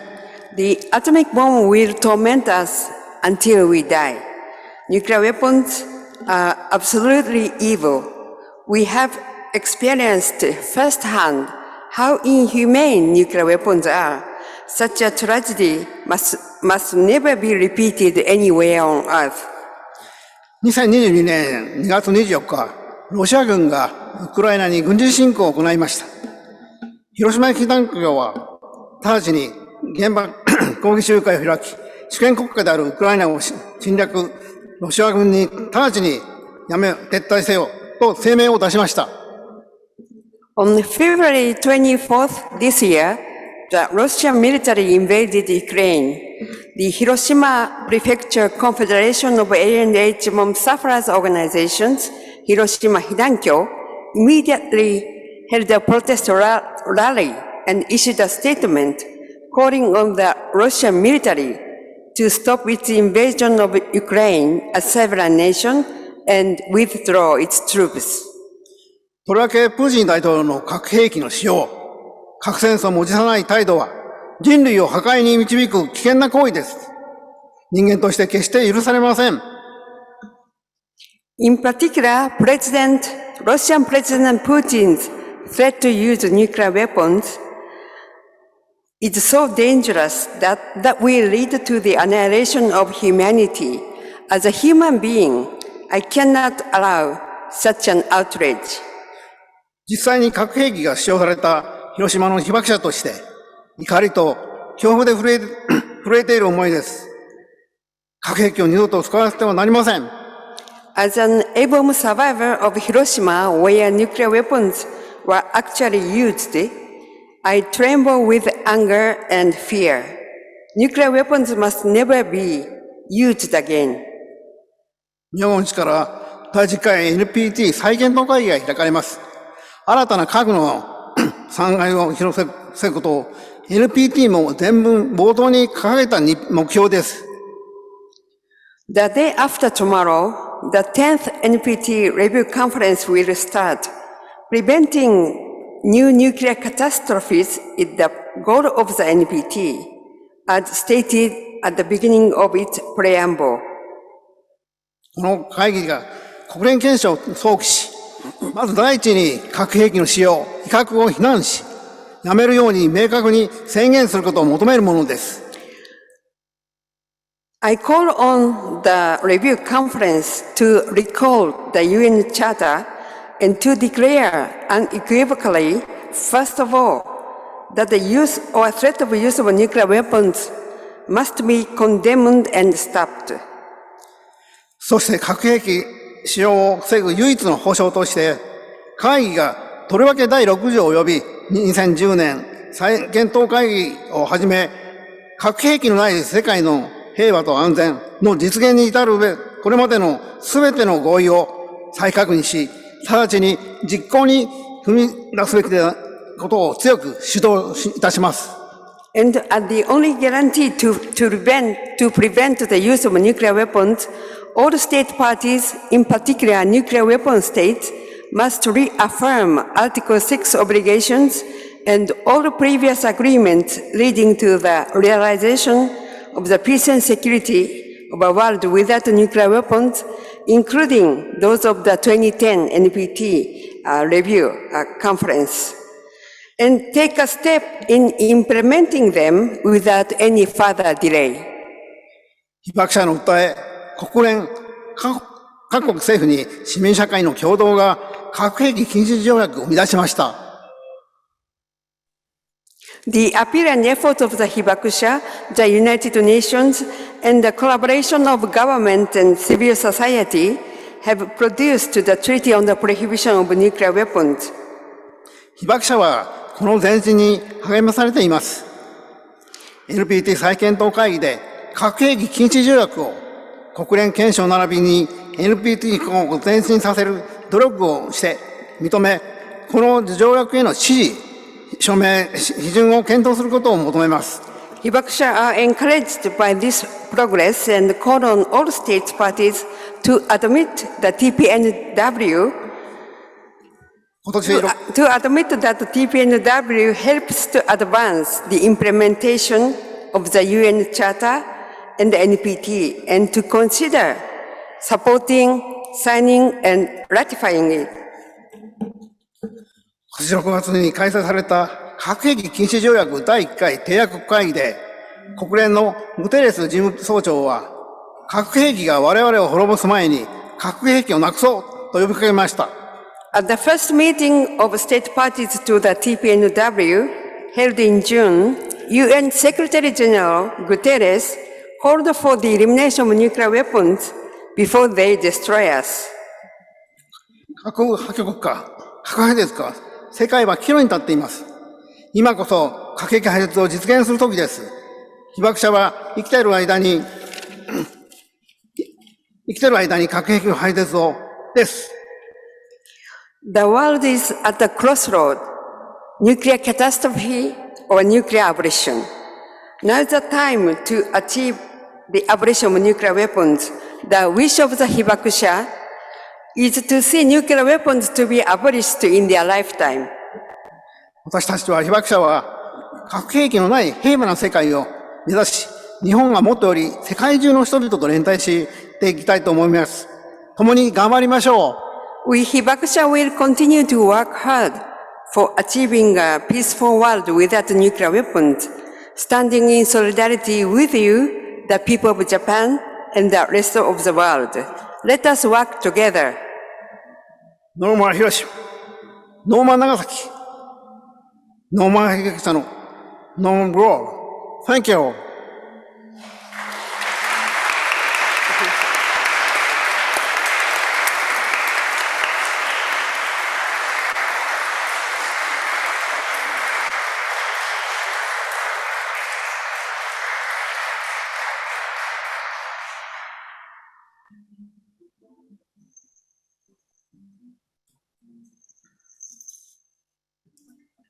Thank you so much again, Sakuma-san, for sharing your testimony with us. I know it must be very painful to relive those memories, and it's just so important to hear firsthand accounts and remember that when we talk about nuclear weapons, we're not just talking about policy and the science and behind the weapons and geopolitical context. We're talking about the real world humanitarian impacts that we know that these weapons can have and will certainly have again if we don't abolish them now. So I just really appreciate you sharing your testimony, and Yayoi for translating for us. Our next speaker is Professor Anu Chenoy, who is the former dean at the School of International Studies at Jawaharlal Nehru University in New Delhi. She has been chairperson of Area Studies Director in the Center for Russian and Central Asian Studies, and she has written many books and articles about security issues, development studies, and gender studies.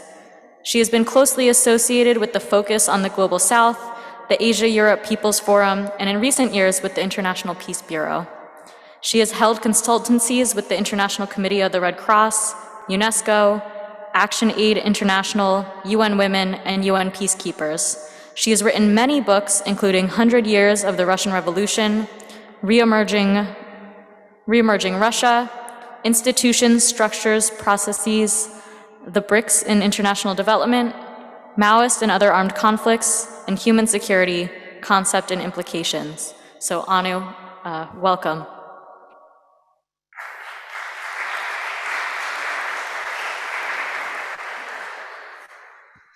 Thank you. I'm deeply honored to speak at this Peace and Planet Conference. I endorse the joint statement from civil society to the state parties of the Nuclear Non-Proliferation Treaty. There can be no doubt that the world stands at a precipice of multiple crises, and the risk of confrontation leading to nuclear conflict is the gravest it has ever been. This conference and this crisis has been accelerated by the illegal Russian aggression on Ukraine, which rests on a flawed paradigm of competitive and exclusive security. However, this paradigm is shared by hegemonic and major powers, both in the East and in the West.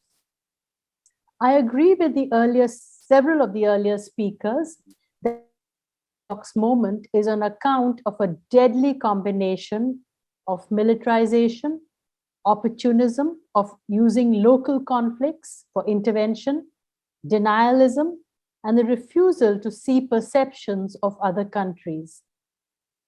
NATO's strategic concept of 2022 is a virtual declaration of the new Cold War to maintain the West's primacy of power and wealth. Now, this new Cold War, which has begun, as Joseph called it, Cold War 2.0, is different and more dangerous than Cold War I because the first Cold War had post-World War II security architecture, with buffers in place to prevent direct confrontation. These institutions are fast losing legitimacy because of this relentless unfolding on confrontation with Russia and competition with China. Second, the Soviet Union had a command and control system and accountability under the CPSU, but currently the institutions of the Russian Federation are weak and reflect the will of President Putin. Thirdly, the Sino-Soviet rivalry was deep, and the Sino-US agreement of 1978, where the US recognized Taiwan as part of China, facto supported NATO on several issues. It signed the NPT in 1991. Now, the US has reversed its strategic ambiguity on Taiwan and is containing China through militarism and provocation in the Asia Pacific. Further, Cold War I had several important arms controls legislations like the Strategic Arms Limitation Talks 1 and 2, START, the INF, and so on. But today, even the NPT is at risk. Further, Russia and China are currently integrated in the same global market as the US and Europe and chasing the same technologies and control over space. This makes the inter-imperialist contradictions more intense, and any conflict can go out of control. Now, in this scenario, what does the global South, that is of 77 countries plus China, think of this new Cold War? It's because China still calls itself part of the global South and a developing country. Now, the Cold War was a hot war for the global South, with wars and interventions in Laos, Cambodia, Vietnam, Angola, the Middle East, in Latin America. The global South does not want a repeat of this pattern. In the current situation, the global South has changed. Many countries have made gains from globalization and are emerging economies, especially China, but also India, Brazil, Malaysia, Indonesia, and several others. But neoliberalism has increased inequality, militarization. Several of these countries are nuclear powers. Most have sophisticated, are ready to use it. The position of the global South is on the new Cold War is very similar to the response that they had on the Russian aggression on Ukraine. That is, a minority, 7 of them who are allies of the US, they condemned the Russian aggression sanctions. That is, these countries are Japan, South Korea, Singapore, Cambodia, Fiji, and Kenya. A small minority are aligned quite closely with the Russian position, that is China and some of the Central Asian countries. But the rest, the largest group of over 60 countries, they either condemned the Russian invasion, while some abstained in the UN, like India, but almost all had a discourse, a strategic discourse, about what they call the legitimate security NATO expansion. And all of the 60 have maintained neutrality. 70 of these countries have opposed sanctions and are anxious, extremely anxious about wheat exports from Russia and Ukraine, about fertilizers and other commodities on which many in the global South are very dependent and face starvation, especially in Africa. Similarly, on the issue of energy. And many of them continue with economic relations with Russia. In fact, Russia has not suffered sanctions on account largely because of the global South, China, India, etc., who have actually increased their relations and imports with Russia. Now, the South sees this war in Europe as a war of attrition and the competition with China as an extension of the 19th century great game in a new form. That the South now has more agency and they can see how they can gain from these strategic games between West and maybe between China. But however, despite the pressures they have been facing from the West to join the confrontation, the Western confrontation with China and competition with China and with Russia, they continue to remain neutral. The examples, for instance, are Biden's to the Middle East, where he tried to convince 9 Arab leaders to join the US in their effort to war, but he failed. Similarly, Biden and leaders have been putting pressure on to join call the strategic chain or nuclear sharing. But so far, India has resisted and maintains neutrality. So unlike the Eastern European countries, these developing countries, this global South, they do not see a threat. China is problematic for some of them, but they would not like to be part of any military containment or policy of which we can see coming in the Asia Pacific. The South actually has internalized the contradictions and double standards of the West, of the moral grounds, where normative principles of human rights coincide with geostrategic interests. For example, on the question of Palestine or the US support to the war, to Saudi Arabia and their war on Yemen, or US and NATO interventions and bombings in Iraq, Lebanon, Libya, Afghanistan, and many others in the last decades. And these have been noted by people in the South, and they are behind the regimes on the question of neutrality. So even if the regimes shift because of Western pressure or because of their needs from the IMF, bankruptcy, etc., they will still support and want neutrality and not be part of any kind of logistic or any other arrangement in these wars. However, make no mistake, the regimes of the South are no holders of normative values themselves, and they project national interests for their regime's stability. Many of them, in fact, most are highly authoritarian, centralized, they are ethnic populists with scant regard for human rights. But they have little international leverage, and that is why they espouse neutrality and not non-alignment. Non-alignment is a much more progressive force, talks about anti-racism, disarmament measures, and strategic autonomy. However, in these circumstances today, there are so many current flashpoints, which I think we must note. And these are primarily across Eurasia, from the Atlantic to the Pacific, where adversaries share a border, which makes it even more dangerous.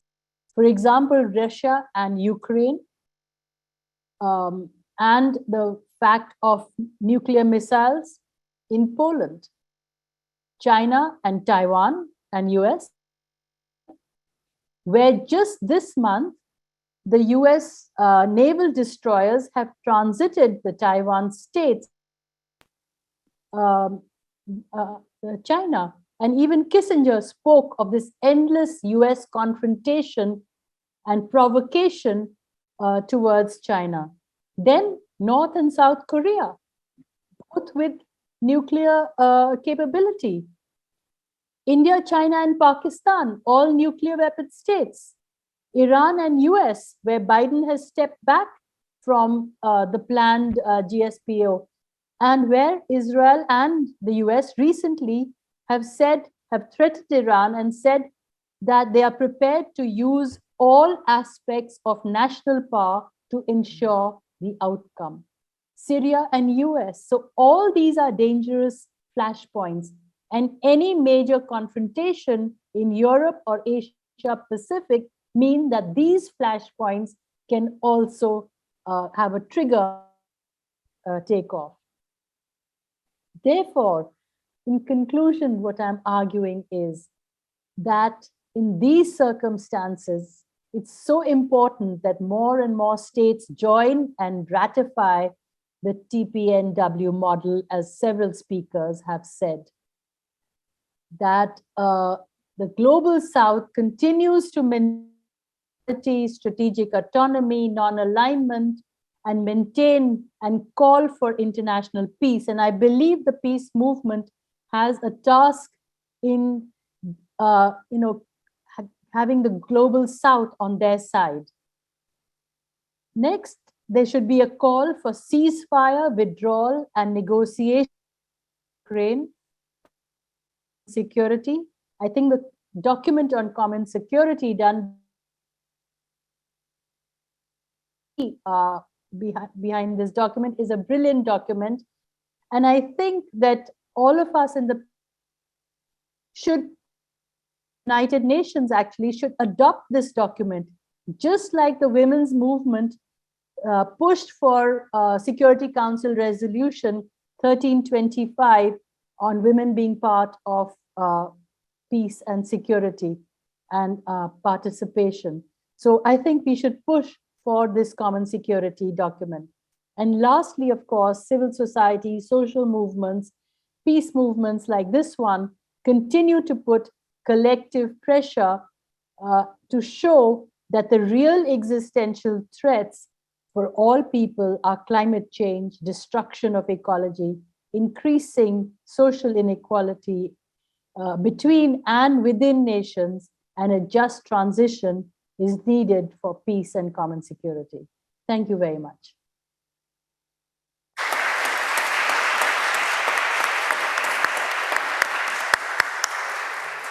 Thank you, Professor Chenoy, for that incredible analysis and suggestions for actions we should take at the end. I also want to recognize that I think it's around 4 in the morning where you are, so thank you so much for being awake at this hour and joining us. I believe it was also the middle of the night for Ruth, so I just really want to recognize and appreciate how hard it is to plan timing for an international conference, and how grateful I am to be able to hear your words at this hour. So we now have time for a little bit of Q&A. As before, we'll alternate with online questions and in-person ones. So if you would like to ask a question, feel free to come up here or form a queue, and I'll be interspersing that with online questions. I believe Ruth is probably not available for the Q&A because of the medical emergency. So if your question is directed at Ruth, now is not the time to ask it. But if it's directed at the other panelists, please feel free to join us up here and ask a question. So.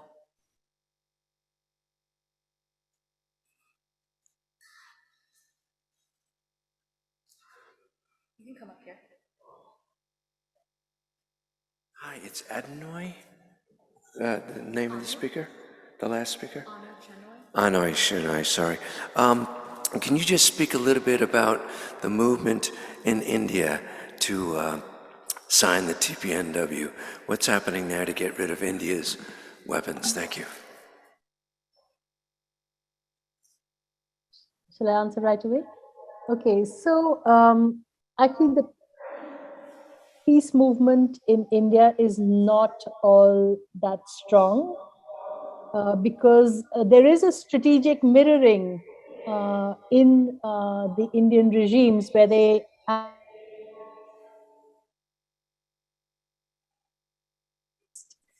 where there's a great belief in deterrence, and they believe that there is this threat from China. There's an unresolved conflict, a border conflict with China. There is an unresolved border conflict with Pakistan.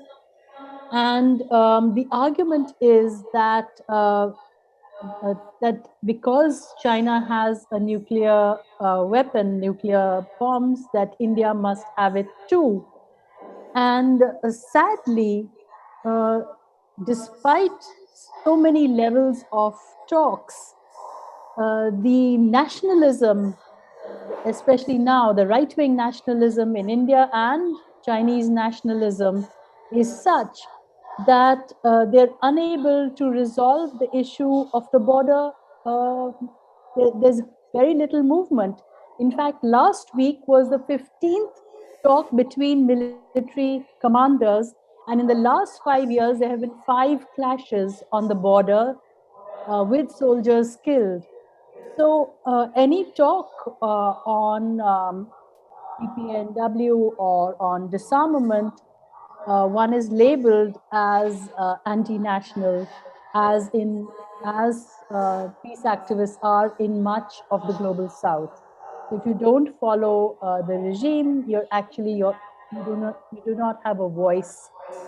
And the fact is that the mainstream press will not cover anything that the peace or social movements really talk about, or the actions that they have.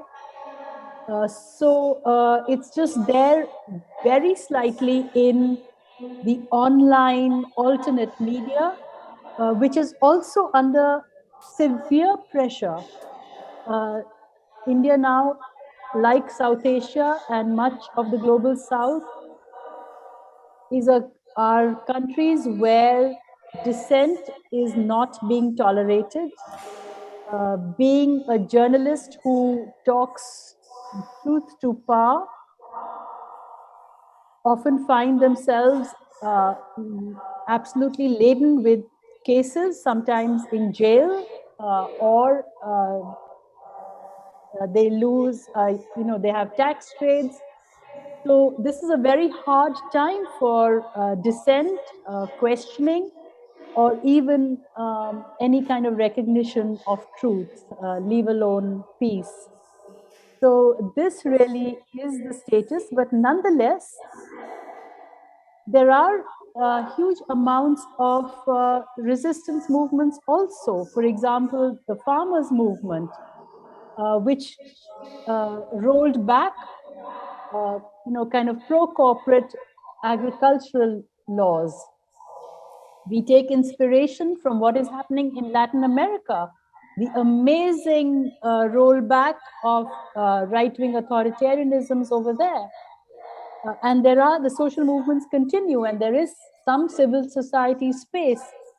But we are grateful at least that in this particular war, despite a lot of Western pressure, India has continued to remain neutral, even though the peace movement is rooting for Ukraine and calling for peace.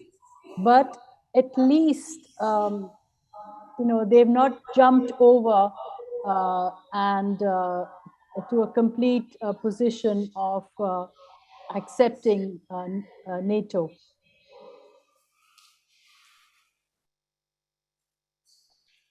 Great, thank you so much. The next question is online. It's kind of a clarifying question asking for a little bit more context on the common security document that was referenced by Professor Chenoy. So I actually think I'll ask Joseph to talk a little bit more about the Common Security Declaration, because I know he worked pretty directly on it. So as mentioned earlier in the conference, a more than year-long process by the International Peace Bureau, the Olof Palme Center, and the International Trade Union Confederation worked on developing a vision of a set of recommendations for what common security, diplomacy, and agreements would look like in the 21st century. By way of background, and certainly little known here in the United States, at the height of the Cold War in the very early 1980s, the inspired Swedish Prime Minister Olof Palme pulled together elite figures, very senior figures, from the Soviet Union, from Europe, from the United States, from Canada, and a few from the Global South, to explore how the arms race could not only be ended, but reversed. Their analysis ultimately was that no nation, no country, no individual can secure their security against a rival. It can only be done with a rival. The understanding that each military move that a country takes to reinforce its security is seen by its rival as an escalation, and therefore leads the rival to increase their military arsenal and on the spiral goes up to the danger of nuclear exchange. And it's interesting. Among other places to look are the memoirs. I think the book was called The System by Georgy Arbatov, who was among the most senior figures in the Russian leadership, in which he explains how in the discussions he came to understand that there was an alternate way to create security. And so that understanding that they had to do hard negotiations, I mean very hard negotiations, naming what the other side was doing that threatened them, and vice versa, and on naming it, then exploring how that danger, how that threat could be reduced without increasing the vulnerability of your particular country. That process led to the negotiation of the INF Treaty in 1987, which actually marked the end of the Cold War before the collapse of the Berlin Wall or the fall of the Soviet Union. And so with the Common Security Report that we now have for this century, the idea here is to look at the various steps that can be taken, not only in relationship to the military, but in relationship to economic social justice, in relationship to climate, to help us create common security for this century. Ironically, the report came out, I think, 2 days before the Russian invasion of Ukraine, which has made it a little bit more challenging, but it provides us a foundation that many of us will be building on for the longer term. I don't know if Mariana can drop the link to it online, and simply to say for people here, you can find it at IPB.org, the International Peace Bureau's website. You can find it on the website of the Campaign for Peace, Disarmament, and Common Security, or on the Palma Center. And we'll be holding a side event in the United Nations on the morning of August 4th, August 4th, in which we'll be looking at the relationship between common security analysis and what can be done in terms of nuclear disarmament. So it's a foundation, an alternate vision. I mean, we're not just saying no to the things that endanger us, but to be trying to build our societies and press our governments to move toward a vision of what's really possible and what can secure our security, as opposed to the spiraling threats not only of war, but the climate crisis and economic and social injustice.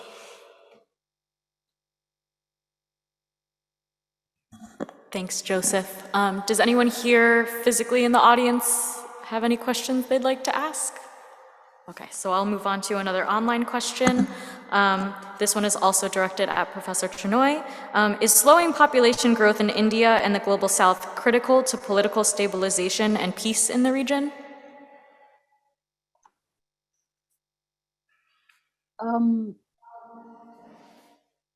I think the slowing population growth is linked more to the fact of development and the fact that women are being more empowered compared to the last many years. More women are now in the workspace. More women are in schools.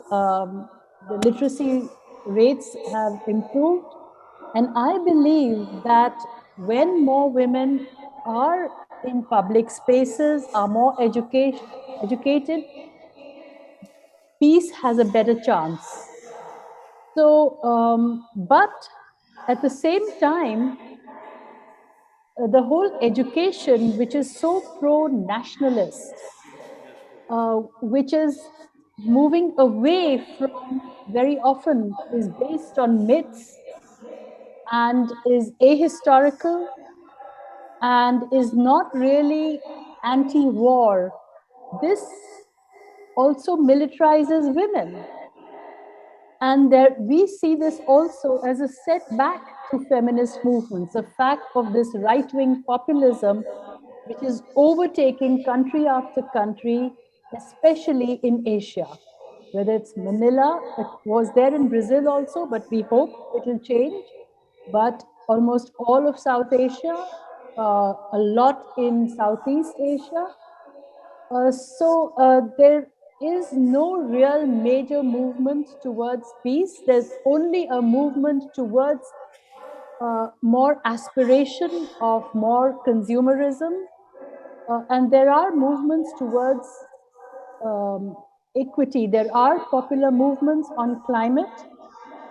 And I think the linkage between the climate movements and demilitarization is extremely important today.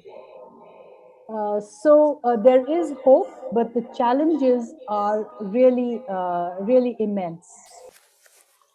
NPT に対する希望は、やはり核兵器に廃絶に向けての討議、これまでの核兵器禁止条約の締約国がありましたけども、それと NPT 条約っていうのはやはり相関関係ありますので、やはり核兵器のない世界に向けての具体的な方法、どうするかということを議論していただきたいと思います。私たちは、まずは軍縮はできるのではないかというふうに思っているんですけども、いち早く核兵器をなくし、安心して暮らせる社会に思っています。以上です。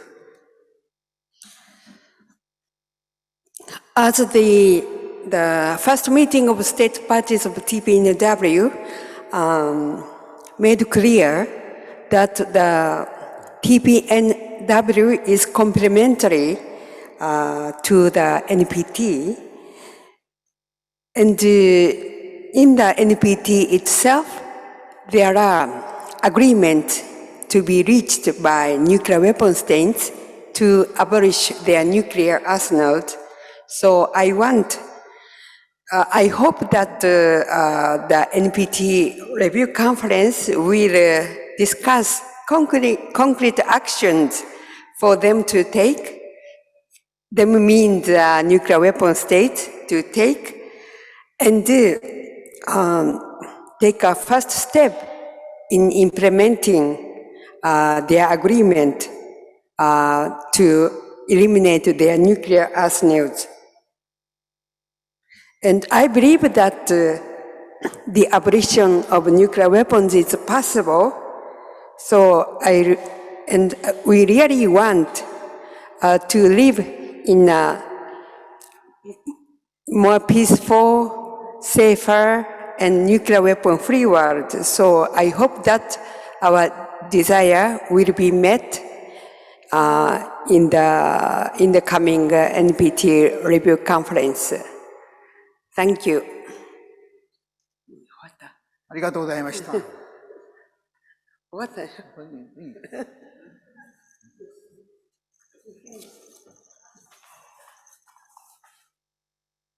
Great, thank you so much. So I think we're gonna, begin to wrap up this session of panel number 3. I just want to say thank you so much again to Dr. There's Mitchell. One question in the question box. Oh, okay. Yeah, that's to me, which says that do people in the developing world believe the US is playing a role in the continuation of the war in Ukraine? And what should peace activists be asking the US government to do to increase the likelihood of a peace agreement? Well, I think I can tell you from my experience and my reading, because I've been reading the kind of strategic papers, etc., from Malaysia, Indonesia, in the African Union, etc., on what they believe, and all of them believe that the Ukraine is a proxy war. There's no doubt about it, given our own experience of proxy wars in the developing world, where almost in every war, either the West on one side and Russia and China on the other side have taken positions, and we've seen that in the long war in Vietnam, in Southeast Asia, in West Asia, in the Middle East, in Africa, in Angola, in Syria. People in the developing world are quite clear that this is a proxy war and that NATO should not have expanded And personally, I agree with what Reiner said in his first speech, with what Jeremy said when he spoke. Peace activists should really be asking for a quick peace treaty and stop this confrontation with both Russia and China.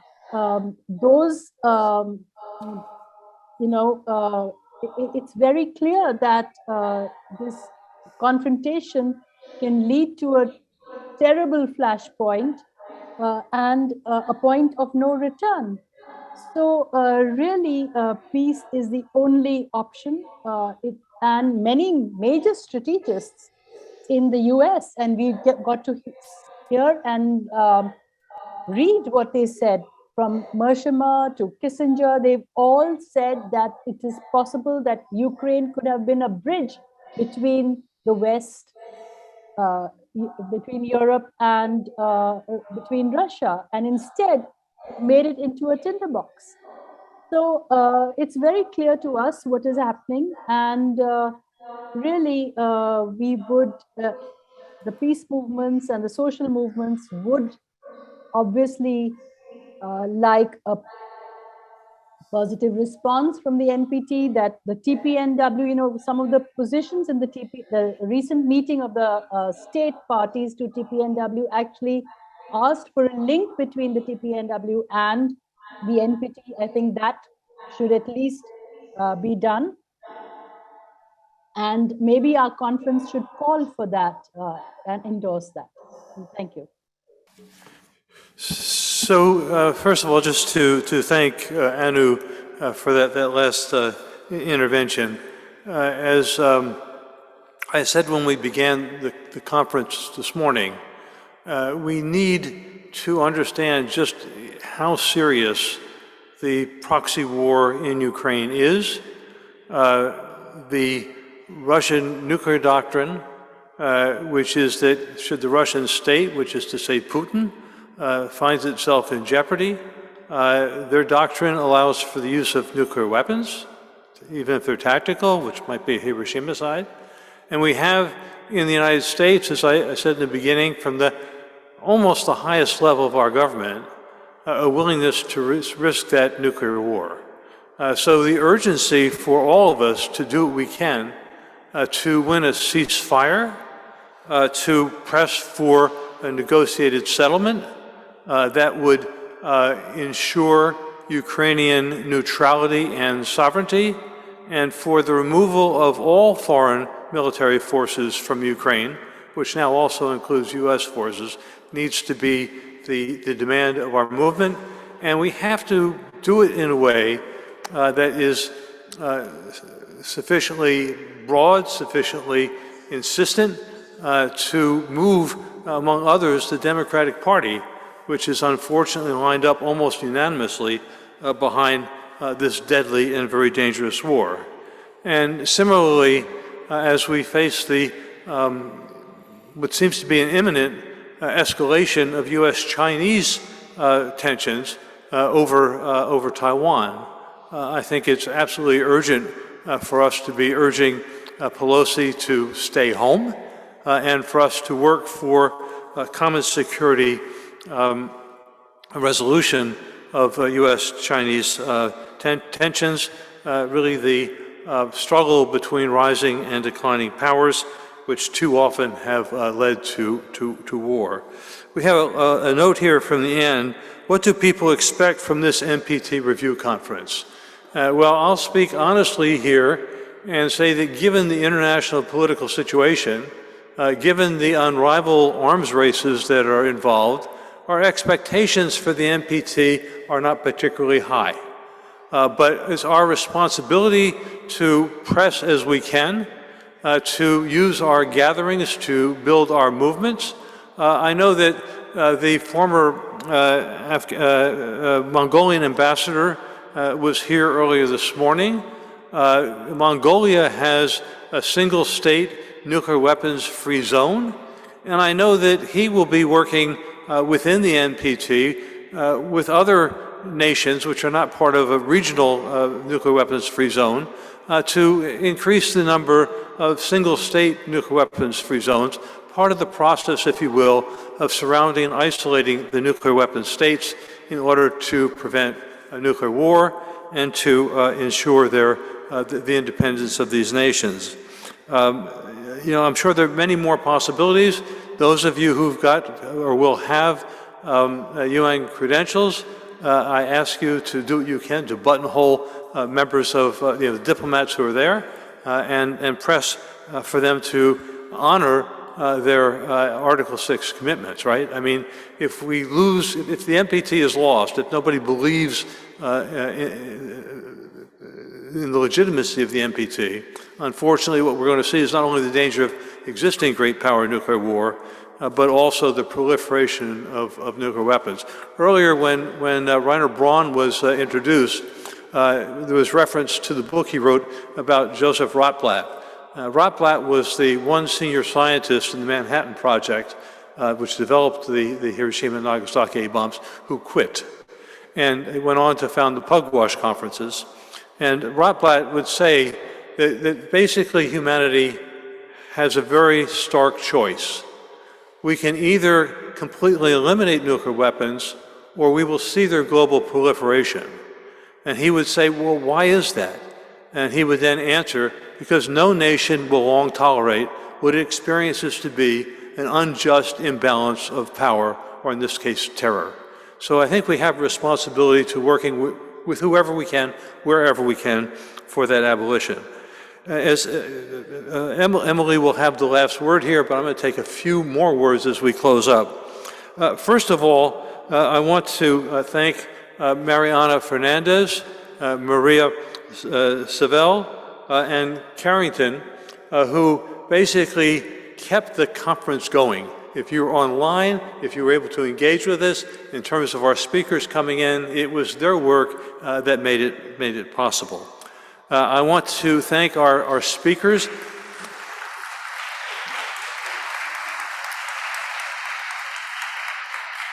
I want to thank our speakers. I mean,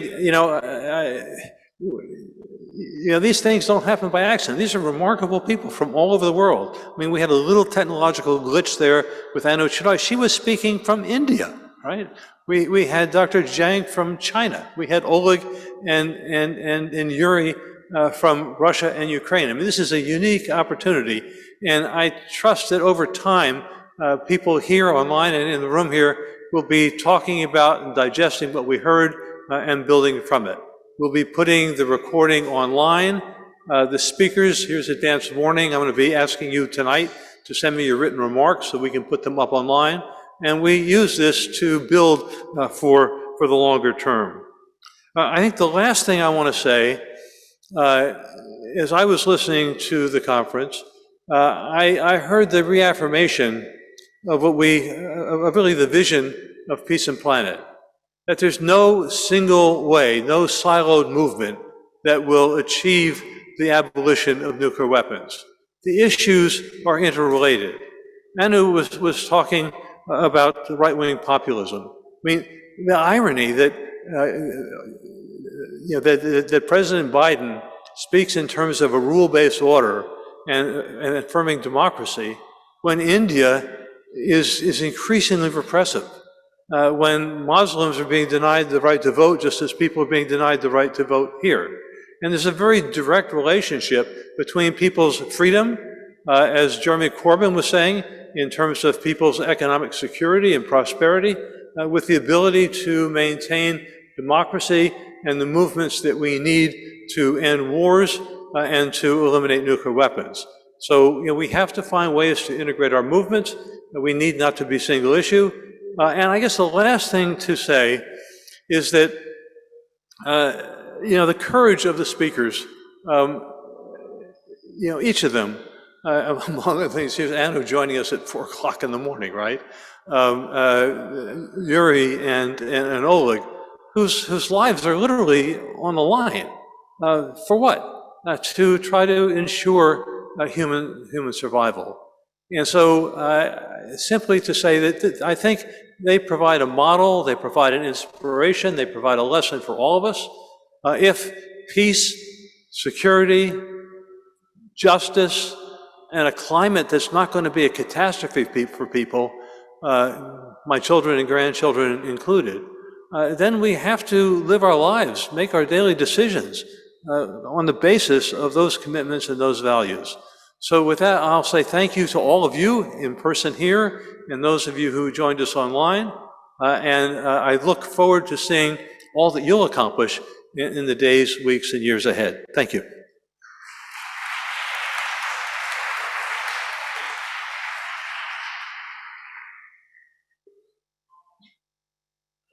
Thank you, Joseph, for giving me the last word. And also, I would just like to thank you for everything you've done to put this conference together. It really takes a village to plan something like this, and many calls at all hours of day and night. So just again, really appreciative to Joseph and Mariana and Maria and the tech team and folks who just jumped in today, like Steph, to facilitate a session last minute. It's really just been wonderful, and I'm really appreciative of that. This has been a really wonderful conference, but we've also got an NPT that's going to be a month long. I know a couple of you are only in the city for the next couple of weeks, so I really want to end us on a note of what's coming next. So if you're here in New York City, you might have seen these flyers outside the door. On August 2nd, there's going to be a demonstration for nuclear disarmament starting at 12 p.m. at Isaiah Wall, which is right by the UN. Some folks will be risking arrest as an act of civil disobedience, but it will also be accompanied by vigiling, picketing, leafleting, and I'm sure that will be a really wonderful event. Also on August 5th, if you happen to be in Manhattan, at noon, there will be a gathering outside of the Japanese consulate, which is 48th Street and Park Avenue.